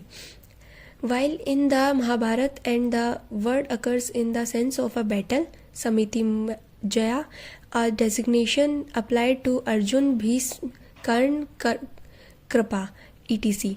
All these later references indicate a further development in the institution of the Samiti. In the Brahmanic period, it was being replaced by the Parishad, a king's council of the learned Pandits. The word Samiti is not used in the Vedic literature in the sense of battle. It always signified a getting together an assembly meeting or a council, as far as we know. In the sense of a battle, it occurs for the first time in the Mahabharata. Eventually, Samiti came to mean an association or a society, and it is in this sense alone that the word is used in modern Indian languages.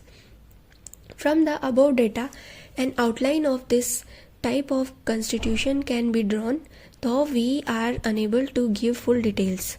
But these bare skeleton might inspire further research in order to add the flesh and blood required to complement the elements which it now lacks.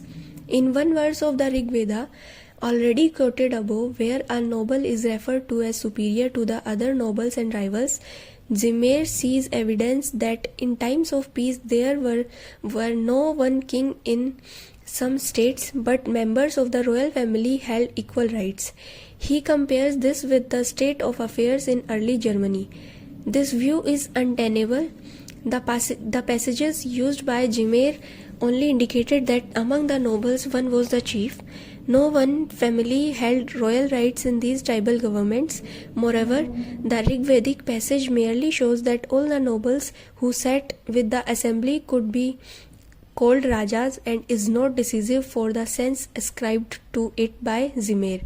This state of affairs is comparable to that of early Germany as described by Tacitus. The passages referring to the nobles, Rajan, indicate beyond our doubt that in some tribal governments a college of nobles ruled. The relation between the nobles and the Samiti is further manifested by the verses which mention that the nobles met in the assembly to discuss what appear to have been important matters of administration. Some hymns also indicate that the assembly performed religious rites to secure the favor of the gods as well as on behalf of the tribe. This function must have been very significant at the time, as the Vedic people were preoccupied with the religion. Some hymns clearly show that the Samiti possessed considerable power as well. We also notice that there was often discord among the nobles of the ruling college and the members of the Samiti, that there was a constant struggle among the nobles to achieve the supreme power, and that there was a chief of the nobles who was merely a primus inter pares. Our sources further allude to what appears to be the royal insignia or symbol of political authority, the danda rod and the dhanush bow, and to the shatra or ruling authority passing from one head of the government to another after the former's death. One Rigvedic hymn compares the nobles meeting in the assembly to find slaying, disease-chasing herbs. The implication seems to be that the ruling college was supposed to suppress social evils such as theft and murder, and to maintain law and order to ensure the health of the political community. Moreover, there is constant mention of people trying to win the favor of the nobles, who were expected to subdue fell famine and evil want with store of grain and cattle. At the same time, we find that all the members of the assembly proclaim their endeavor to obtain possession by their own exertion, which seems to imply that all the heads of families were concerned with and felt responsibility for the progress and prosperity of the community. There is a slight mention of the spoils being distributed among the nobles after they have offered a 16th part of them as an ancestral offering, or have worshipped the fire. The practice of all the ruling nobles being called Rajas appears to have left its trace in the tradition preserved in the preambles of some Jatkas, that all the 707 members of the Lithuanian assembly were called Rajas. Yet later evidence shows that in the kingdom of Tongli, to be placed in southeast Rajasthan, the chiefs gave themselves the title of Raja. Such, in short, is the picture of the noble Samiti government arrived at from the study of the Vedic literature.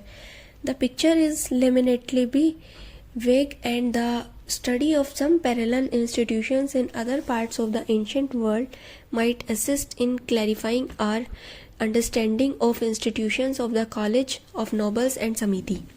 In spirit and character, this form of Vedic aristocratic constitution is similar to those of some Greek oligarchies, though somewhat different in form. We have also noticed about the government of the Icelandic Republic, where a council of 39 representatives chiefs ruled the state. Our College of Rulers appears to have been a similar body, though we are not able to determine its exact number, and the Samiti voiced the will of the people through the heads of families. The state of affair found in early Germany and described by Tacitus provides an even closer parallel. On small matters the chief consult, on larger questions the community, but with this limitation that even the subjects, the decision of which rest with the people, are first handled by the chief. These parallels give us certain details and add to our vague picture of this form of Vedic aristocratic government. On the meagre evidence of the Vedic religious text, it is impossible to give more details of the procedure of administration and dispensation of justice. Early tribal governments did not generally frame new laws, so it is probable that these communities only maintained the customary law. Their tribal basis cannot be denied. In fact, tribal membership appears to have been the main criterion of the citizenship, even in the republics that flourished at the time of the Buddha and Mahavir. Since all the tribal societies have a certain method of meting our justice, this form of Vedic aristocracy, like the other three varieties, must have performed judicial functions and inflicted punishment on wrongdoers. However, its prime duty was to provide protection for the people from external attacks and to encourage the prosperity of the political community. It was responsible for the internal administration and maintenance of law and order within its territory. It is probable that this form of government marked a development in the political institutions of Vedic India and was a transitional stage between the Sabha Samiti Republic of the Atharvan period and the hereditary monarchy of the later Vedic period. The chief noble in due course acquired too much power, rising far above his equals, and the Samiti shrank to a smaller size and began to be called a Parishad. The noble's son, once appointed by his father, became the hereditary king, and the Samiti became the king's council. Most of our material has already been used by previous historians in the study of the Vedic institutions such as the Sabha, the Samiti, and popular monarchy. In the preceding pages, we have attempted to analyze the data from a new angle, and the results arrived at are very different from those expressed by earlier scholars. These passages individually and collectively indicate distinct forms of aristocratic government which flourished during the Vedic period. However, there are many lacunae in the account which no historian at the present stage of knowledge can claim to fill. Thus, we are unable to locate these various governmental forms in exact geographical boundaries. The only thing we can say with certainty is that these four forms of aristocratic government were practiced by the Vedic people in the northwestern regions of India, stretching to the river Yamuna in the east and the Himalayas in the north, and centering on the land of the five rivers. We have attempted to explain the origin, development, and interrelation of these forms on the scale of time, but can do little more than make suggestions which, in present state of our knowledge of Vedic India and in the light of constitutional development in other parts of the ancient world, appear to be the most probable and convincing ones. The republics of a later period can be more or less accurately located and attributed to different ethnic groups, but they flourished about 300 years after the four special types of Vedic aristocracies and oligarchies had vanished. Vedic aristocracies and northeastern republics. The preceding pages show that there was a more or less gradual development in the non-monarchical type of government in Vedic India, and that during the fourth stage a situation seems to have arisen which provided an opportune moment for the chief noble to the Raja to become the virtual ruler and to exercise supreme authority over the political community to the extent that he could appoint his son to succeed him. This situation appears to have been reached at the time of the composition of the later mandals of the RK Samhita and the Atharvaved, and before the appearance of the sacrificial and philosophical literature in the later Vedic period, the Brahman text not only describe the rules and procedure of the sacrifice in minute detail, but also prescribe certain sacrifice like the Rajashya, Vajpaya, Ashwamedh, etc., by the performance of which a king was supposed to have attained the higher kingly position of an Ekarat or a Samarat, a Sarvabhauma, and even a Chakravartin. Moreover, the Brahmanical literature clearly reveals the fact that monarchy was virtually the universal form of government during that period. That some Aryan peoples were moving eastwards is evident from the story of Vidhega Mathva recorded in the Satpat Brahman. Significantly, however, hardly any reference is made in the voluminous Brahman text to the republican or quasi-republican institutions of the early Vedic period, and whenever the Sabha or Samiti are found, their connotations has changed entirely from that of the earlier popular institutions.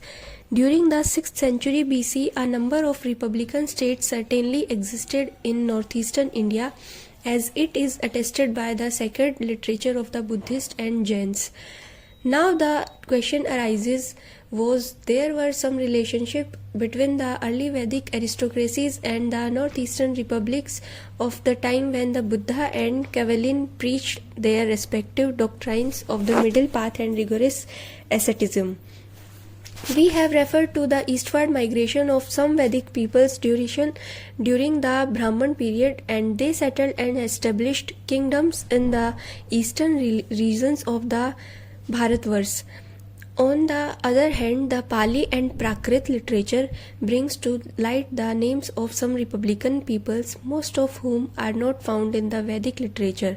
Despite Smith's attempt to attribute a Tibetan home to the Lichavis, it is noteworthy that all these names appear to be Indo-European.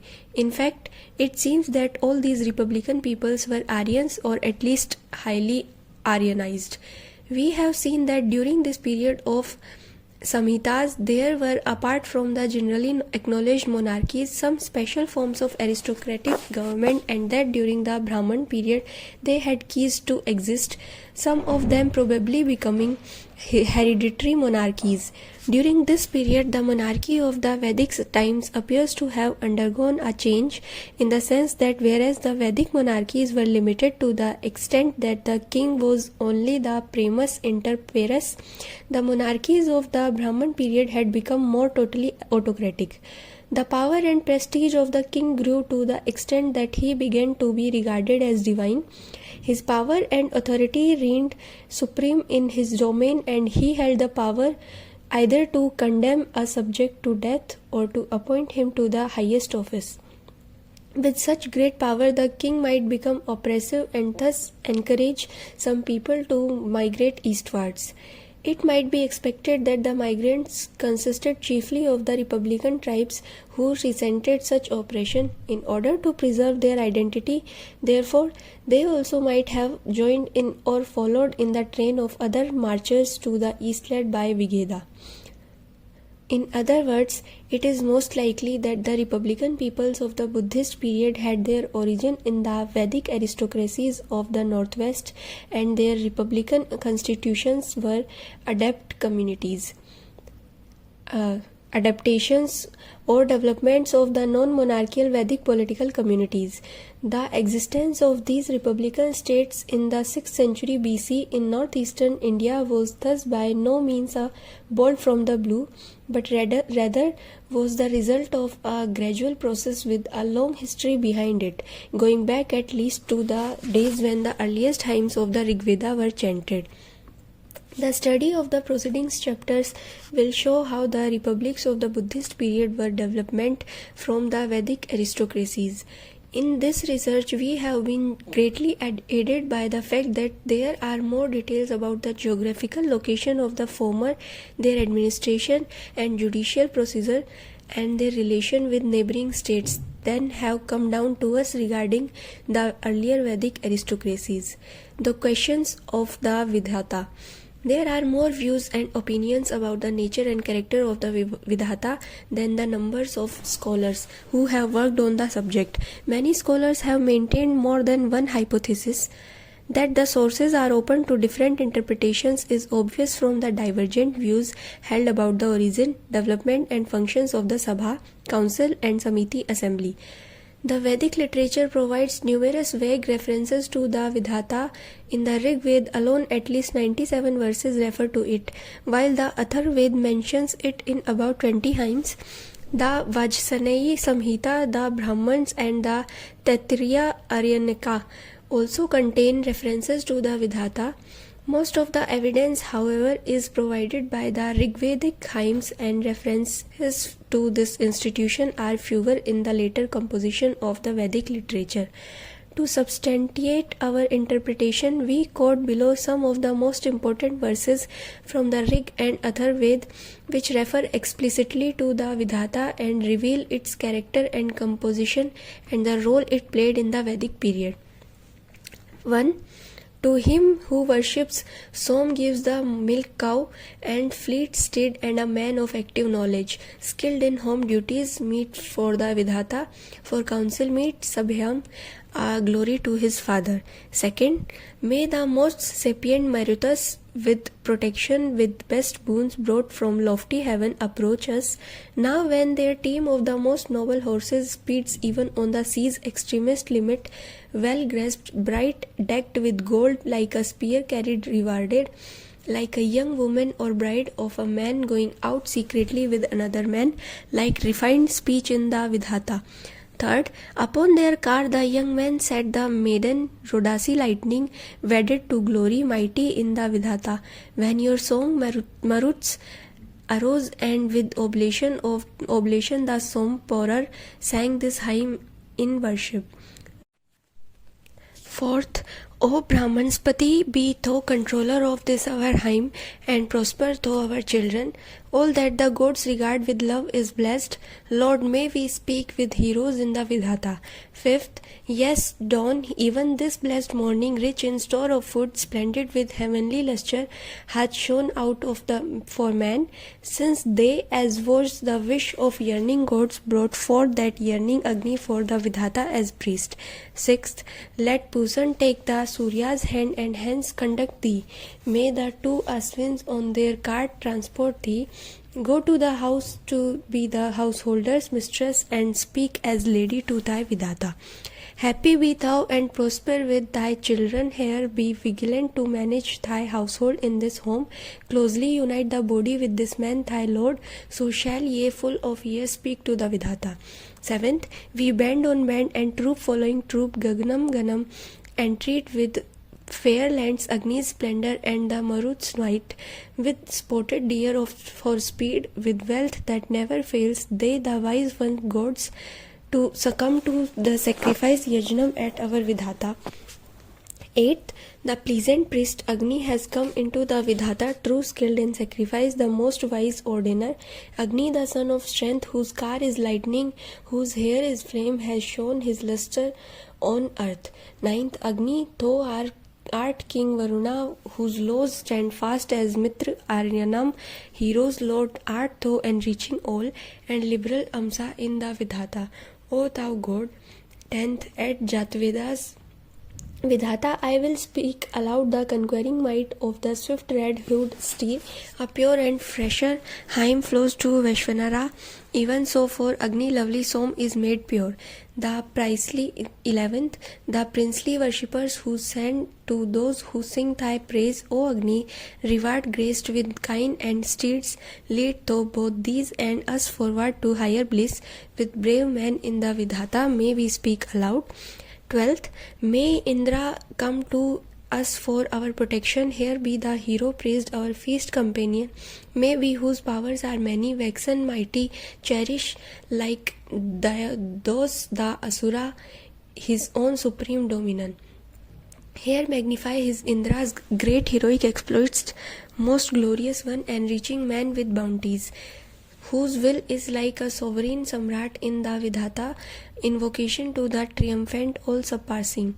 13th, Agni, the hotter priest, the accomplisher of the Vidhata, waker of knowledge, chief controller of thought, him, none other than thyself does man elect at sacrificial offerings, great and small alike.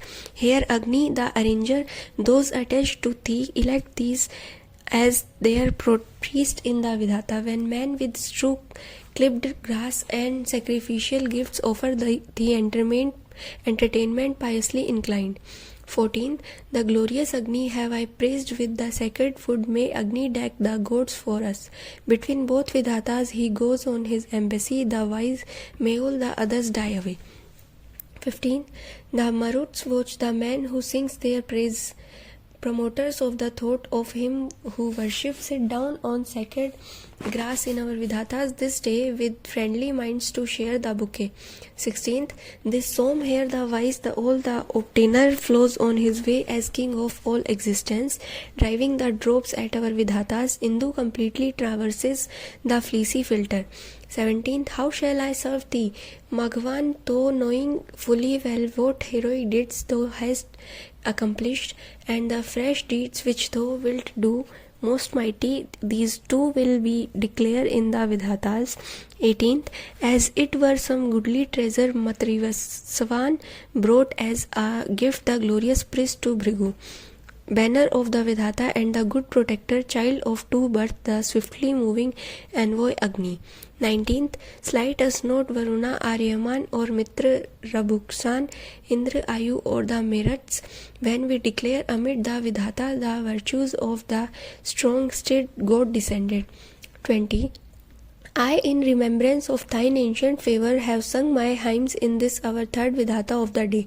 O Agni, give us wealth with store of heroes and mighty strength in food and noble offspring. 21. The fair-tongued Savitar, the golden-handed, comes thrice for daily sacrifices from heaven in our Vidhata. Bear to the gods this song of praise and send us then Savitar complete and perfect safety. 22. Streams, the wise gods which Vedas have thrice three habitations, child of three mothers, three seasons, he is Lord in the Vidhatas. 3 are the holy ladies of the voters, Ila, Saraswati, Bharti, thrice at 3 daily sacrifices, here from heaven supreme in our Vidhata. 23. The Vidhata in which the god rejoice, seated in Viswats, the sun, dwelling Sedan, has given the moon his beams, the sun is splendor, the two unweariedly maintain their brightness. 24th. At the great Vidhata will I load thy Indra's 2 baby steeds. I prize the sweet strong drink of thee, the warrior god, his who pours lovely oil as it were with yellow drops. Let my songs enter thee, whose form hath golden tints. 25. Of Indra is the might celestial nobly formed, the singer in the house. Greek Kavi is Agni, the prudent sage, and he is the sacrifice yajna in the Vidhata, fair most near. We ask for freedom and complete felicity. 26. This world's imperial king, O Mitra Varuna, ye rule in the Vidhata looking on the light. We pray for him, rain, pray your boon and immortality. Through heaven and over earth the thunderers, roaring winds take their way. 27. To the eastern sacrifice, Prankam Yajnam, have we turned. May the hymn aid it with the wood, and worship shall they, the priest honor Agni. From heaven the Vidhata of the wise has learned it, even for the quick and strong they seek advancement. 28. Within the house Duron sat the king immortal of mortals, Agni the completer of the Vidhata. Bedewed with holy oil he shines widely, Agni the knower of all secret wisdom. 29. Immortal sacrificer, God with wonders power Agni, he leads the way arguing the great Vidhatas on. 30. We have beheld the brightness of her dawn shining, it spreads and drives away the darksome monster, like tints that deck the post at the Vidhata's heaven's daughter has attained her wondrous splendor. 31st. Bring ye Vishwa Devas, the great Aramati personification of religious worship, before you, and Pusan as the hero of Vidhata. Bhag, who looks upon this hymn with favor, and as our strength the bountiful Puranidhi. 32.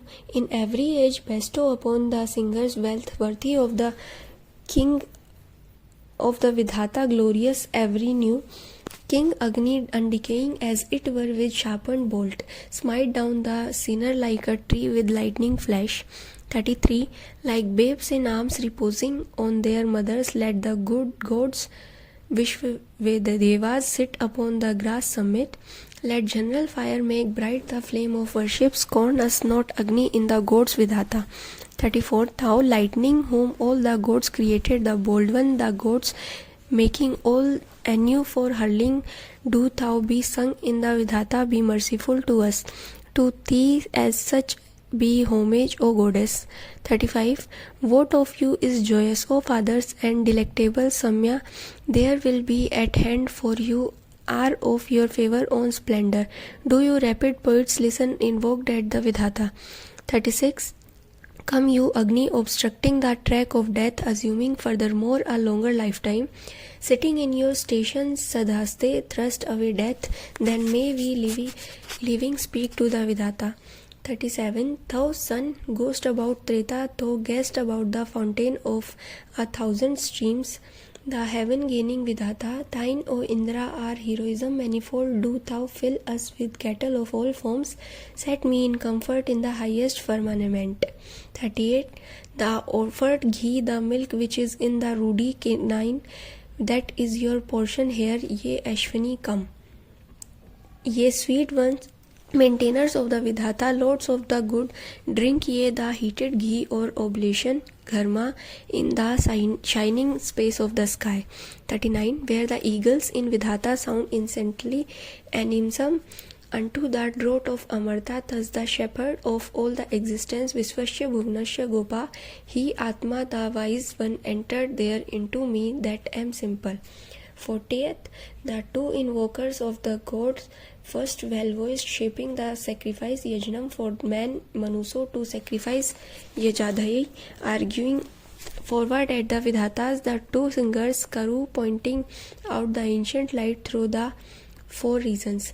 According to Rod, the sense of Vidhata is primarily order, then the concrete body which gives the orders, then the assembly for secular or religious ends or for war. This interpretation is vague, and so far as we can, Vidhata is never used in the sense of order or giver of orders. Oldenburg once thought that the main idea of the Vidhata was ordinance, from Vidhata dispose, ordain, and then sacrifice. There are various views about the derivation of the word and its origin, from which to know is most probable, but it has been taken to stand for sacrifice in some passage of Rig Veda and the Atharvaved. Ludwig thought that the root idea of the Vidhata was an assembly, especially of the Magvans and Brahmans. In some of the verses, the word occurs in the sense of a mere gathering or assemblage of people and has no political connotation. Geldner held that the word primarily meant knowledge, wisdom, priestly lore, then sacrifice and spiritual authority. This view also appears to be only partially right, though more convincing than the others. However, there is not much evidence to show that only the learned and the wise were concerned with the Vidhata, and that is meant spiritual authority.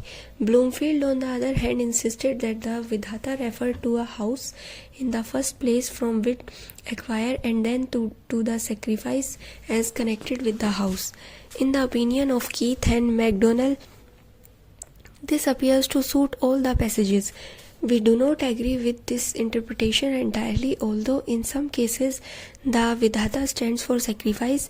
Its connection with house is misleading. Bloomfield's derivation of the word from which to acquire is doubtful. This connotation may have been given to the word at a later period. In Vedic literature, the root vid has primarily the connotation of knowledge and not of acquisition. Zimmer held the view that the Vidhata sometimes meant a smaller assembly than the Samiti. This view has been rightly criticized by the writers of the Vedic Index, who say that we have no ground to be certain that such smaller assemblies ever existed at an early date in India or elsewhere among the Aryan peoples. In Jaiswal's opinion, religious life was organized through the Vidhata assembly, which had existed even earlier than the Samiti. It seems he writes to have been the parent folk assembly from which the Sabha, Samiti and Sena differentiated. For we find the Vidhata associated with civil, military and religious functions. This, however, is too adventurous a view and cannot be substantiated by our sources. Professor Thyme, somewhat following Oldenburg, attempted yet another etymology and derived it from Vidha, primarily meaning vertil, zutilan, and also order in the secondary sense. In Thyme's view, these meanings can fit almost all the context. We do not support his hypothesis because, in our opinion, this interpretation of Vidhata seems to be valid only for a few occurrences of the word.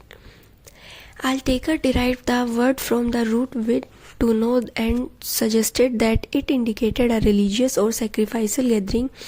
The rituals which required the highest knowledge. In his opinion, it was a big assembly, probably representing the entire tribe, because there are references to people being arranged there by groups and singing and dancing.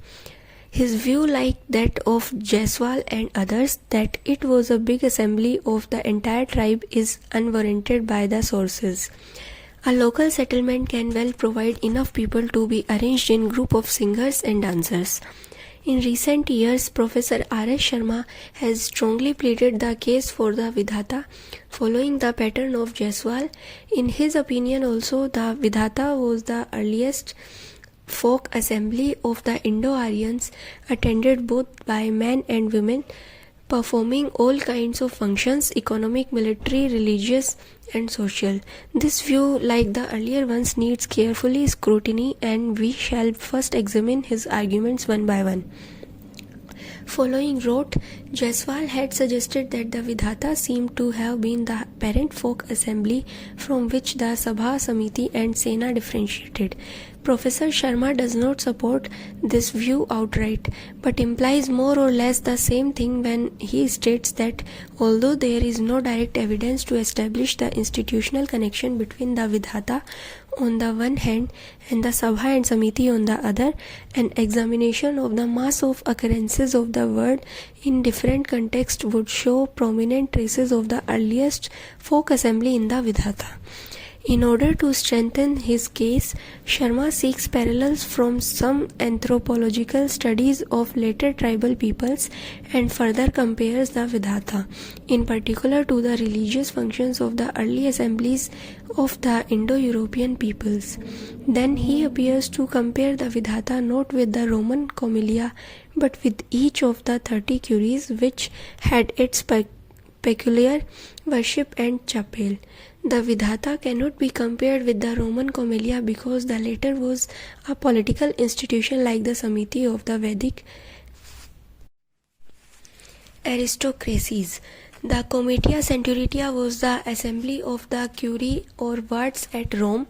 Such wards were not only unknown to the Vedic Indians but also even to the later republics of the Buddhist period. The Comitia also dealt with election to the certain priesthoods and other religious matters, whereas there is no evidence to show that the Vidhata did so on the tribal level. In fact, the latter cannot be compared with the former in any respect. Moreover, Sharma seems to be contradicting himself in comparing the Vidhata with each of the 30 Roman curie. In that case, he admits that the Vidhata was a local body, and even then the analogy cannot go further because the curia was a political constituency which the Vidhata was not. Hence, the comparison is unsuitable.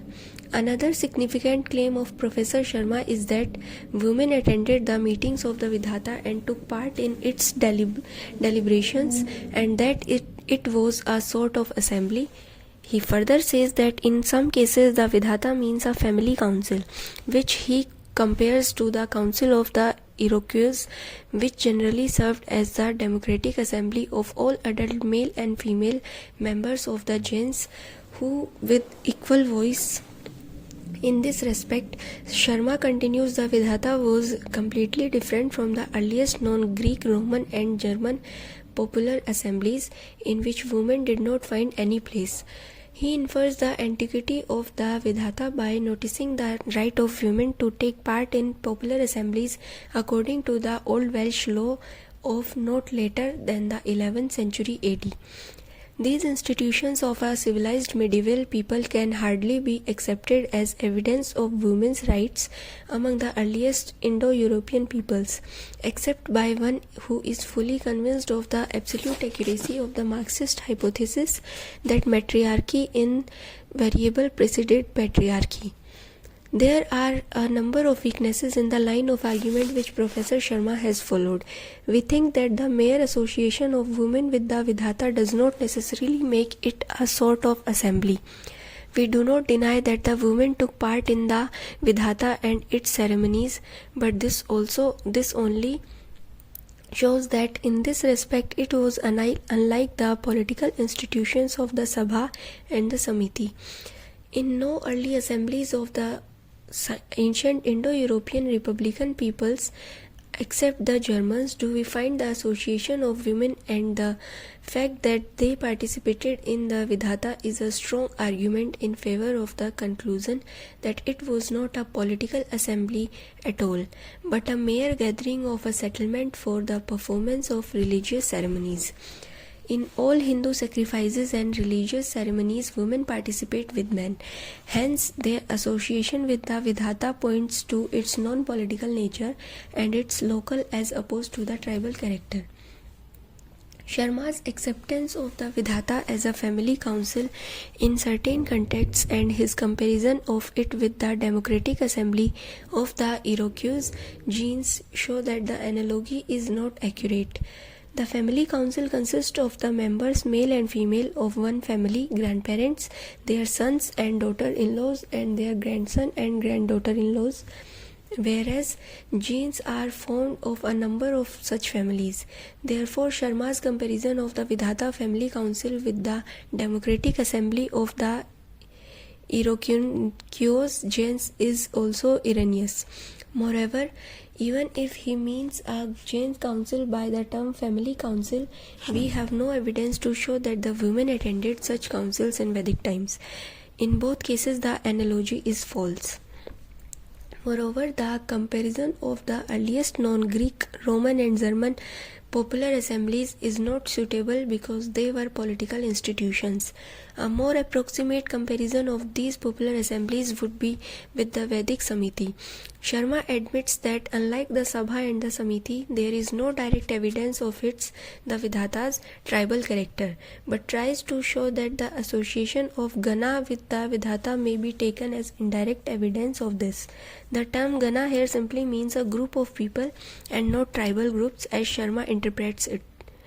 Other references to the Gana in passages he uses are in connection with the Maruts. Thus, the arguments for the Vidhata's tribal character produced by Professor Sharma are indeed very weak and inconclusive. Then, Professor Sharma talks of the function of debate being exercised by the Vedic assemblies, e.g., the Vidhata, the Sabha and Samiti, which in his opinion is not to be found in the early popular assemblies of the other Indo-European people. He forgets that the Roman parts families elected the Rex before the foundation of the Republic, and that later the Comitia Centuriata, the assembly of the Roman Republic, elected the chief magistrates and heard appeals in capital cases. The Athenian ecclesia had the absolute power of the Republic. It debated on the questions of war and peace, and it was the members of the ecclesia who tried Socrates. It was the community of the early Germans which chose chief, conducted trials and decided larger questions. Moreover, we have also noticed the role that the Vikings played in the election of their chief. Hence, it is a wrong assertion that the early popular assemblies of the other Indo-European peoples had no debating function. Dr. Sharma further ingeniously suggested on very meagre grounds that the Vidhata as an assembly made laws and ordinances for the regulation of the affairs of the tribe. We have no evidence even of the Sabha and the Samiti making laws and ordinances. In fact, there is no evidence to suggest that any earlier assembly such as those of the Greeks and the Romans or others had legislative functions. This is a clear case of imposing later ideas on earlier institutions.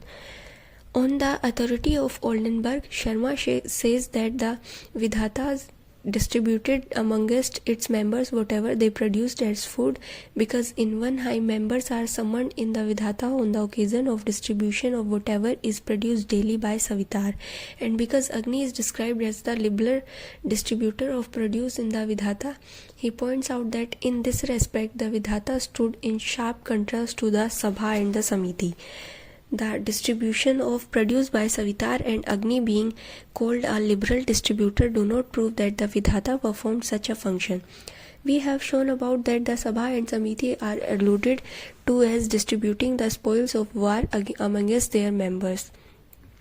Sharma further says that the main military function of the Vidhata may have been to conduct the tribal war against hostile tribes.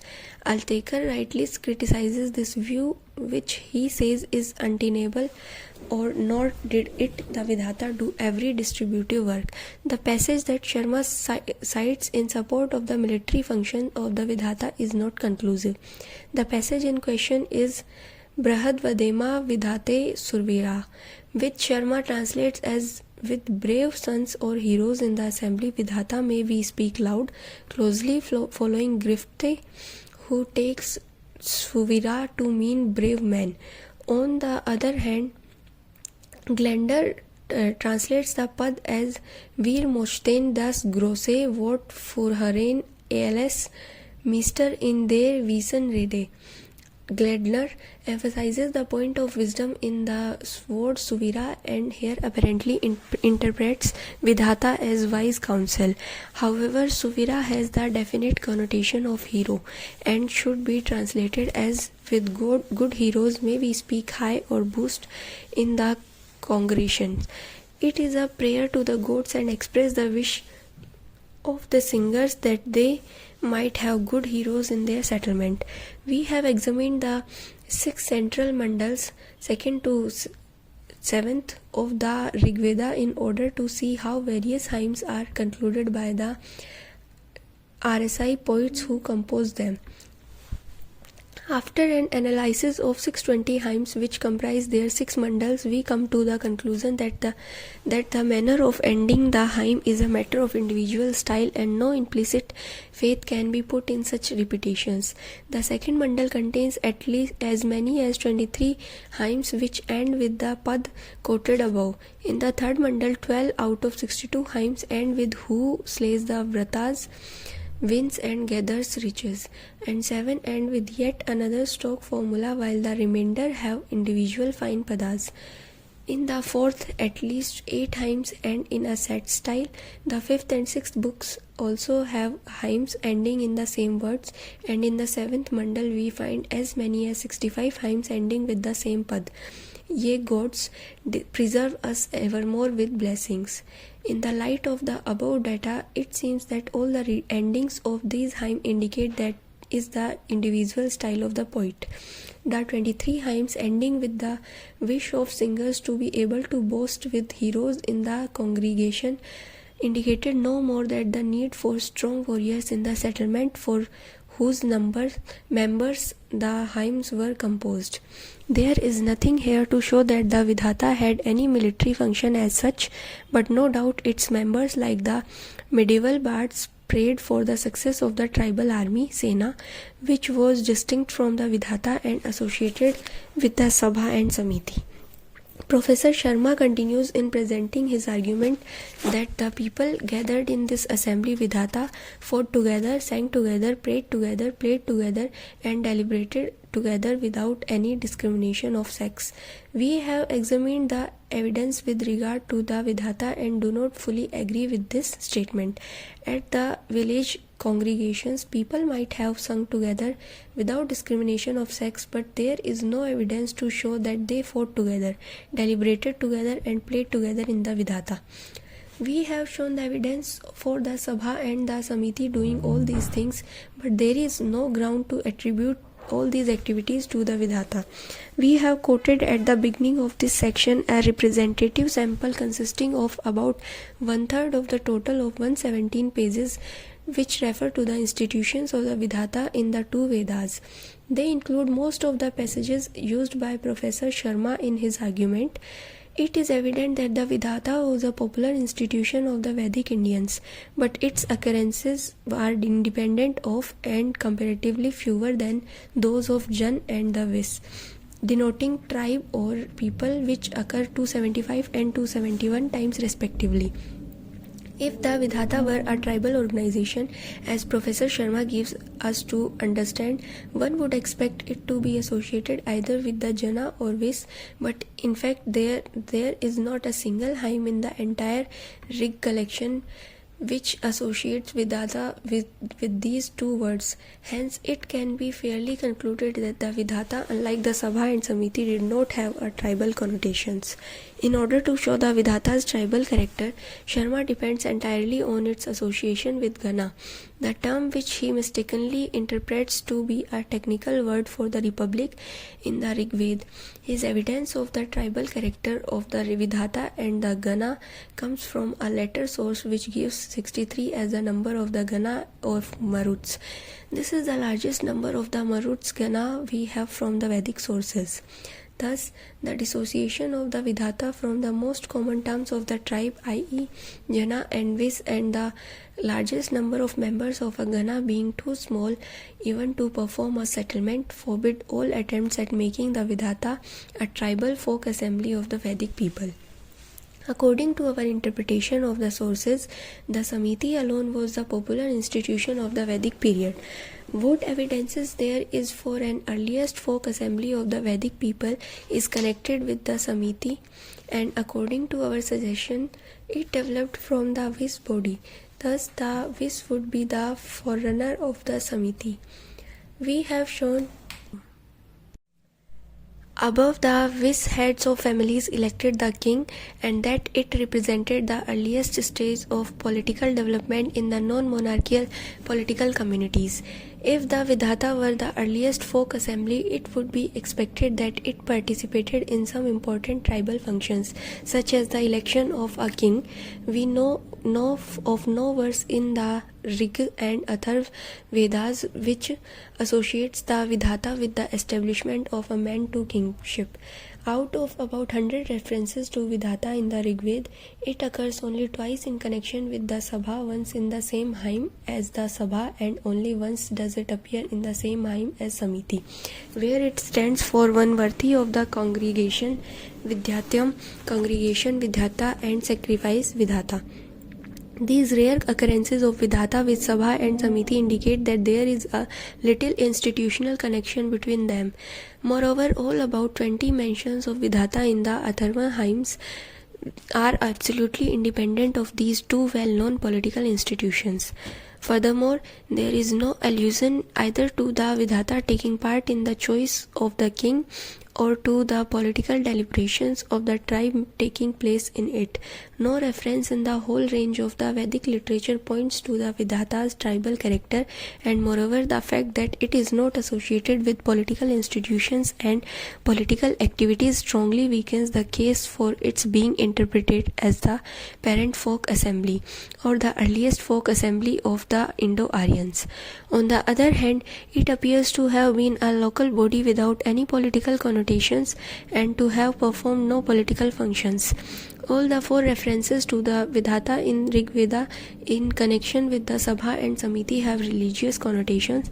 In fact, most of the 97 verses which refer to the Vidhata have a religious flavor about them.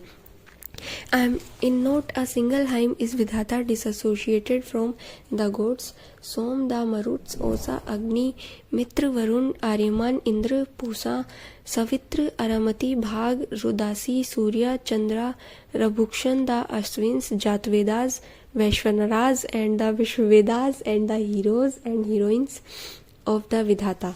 Indra, Mitra, and Varuna are the emperors, samrats of the Vidhata. Agni is the Vidhata's immortal hotar, and in an Atharva hymn it is described as the heaven-gaining Vidhata. A number of hymns associate the Vidhata with the house, and the above quotations clearly show the relation of the Vidhata congregation and the yajna sacrifice, that the former sometimes stood for the sacrifice as such in also indicated by some hymns. A number of passages connect the Vidhata with 3 daily sacrifices, thus emphasizing its religious and local character.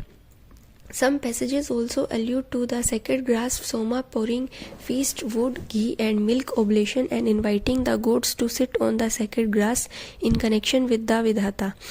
Thus, they clearly link this institution with the sacrifice and rigorous rites.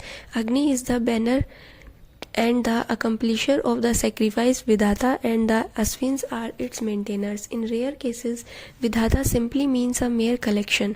Numerous occurrence of the Vidhata in Rig Ved and Athar Ved and its close association with the sacrifice, worship and the gods together with its not being linked with any of the tribal bodies all point to the fact that it was a local congregation of a Vedic settlement, concerned primarily with religious rites and ceremonies. Our consultations with classical historians show that in early societies in Greece and Rome, there were no special religious organizations on a tribal basis. The political assemblies, samitis, ecclesia, and comitia performed religious rites as well as their main political functions. The references to Vidhata, one worthy of the congregation, indicate that it was a title for which some qualification was necessary, and not all those who attended the synod were called by this designation. One hymn refers to 2 Lord singing Brahmans in the Vidhata, and a Rig and an Atharvan hymn refers to poets Kavya in the Vidhata. Later we find Brahmans with proper names such as Vidhatin, Vidhatkrin, and the lexicons interpret the word Vidhatya as a saint or an ascetic. It is then a tempting conclusion that only those Brahmanas who had learned the sacrificial lore and performed the actual sacrifice or assisted in its performance were designated as Vidhatyas. The reference to Brahmans and poets singing in the Vidhata support this conclusion, which is further confirmed by Brahmans versed in sacrificial lore being called Vidhatya. Usually in the Vedic hymns, Vidhata thus has the connotation of a congregation or symbol, synod. The evidence shows that local congregational meetings were held at which God were worshipped, and the Brahmins sang hymns in praise of gods, asking for good luck and prosperity for the settlement. There is yet another context in which the social aspect of the Vidhata is revealed. In a long Rig Vedic hymn, the Vidhata is connected with the welcoming of a bride, and an Atharvan hymn also mentions the Vidhata in the same context. Here the Vidhata can hardly mean more than a mere gathering of kith and kin who have come to attend the wedding ceremony, which was, as it is today, a socio-religious rite. Thus, the Vedic literature provides no valid evidence for the Vidhata's tribal character or its political connotations. The Sabha and Samiti are generally recognized as political institutions, and according to our findings, the Vis was also, in its constitutional aspect, a Vedic assembly. This surely leaves little scope for any more political assemblies existing among the simple farming and cattle breeding communities of the Vedic Aryans. By comparing the Vedic Gana with the Roman assemblies, Professor Sharma implies that the Gana was also the same kind of assembly, thus making a total of 5 assemblies operating during the Vedic period. This is already stated was not the case. The evidence produced and discussed above would show that the Vidhata had no tribal or national basis and performed no religious, social or political functions for the entire political community. Professor Sharma's claim that the Vidhata was the earliest folk assembly of the Indo-Aryans, which undertook multifarious activities, economic, military, distributive, etc. on behalf of the whole tribe, cannot be substantiated. On the contrary, Vedic literature shows that the Vidhata was a local congregation performing many religious rites and ceremonies for the good luck and prosperity of the settlement. It sometimes prayed in bardic fashion for the victory of the tribe. Women participated in its religious ceremonies and rites. It took part in social religious ceremonies such as weddings in the settlement. The gods were its heroes and it craved for heroes. In short, it was a local assembly meeting mainly for religious purposes, and perhaps that is the reason why most writers on political institutions of ancient India have either ignored the Vidhata completely or have just mentioned it in a passing.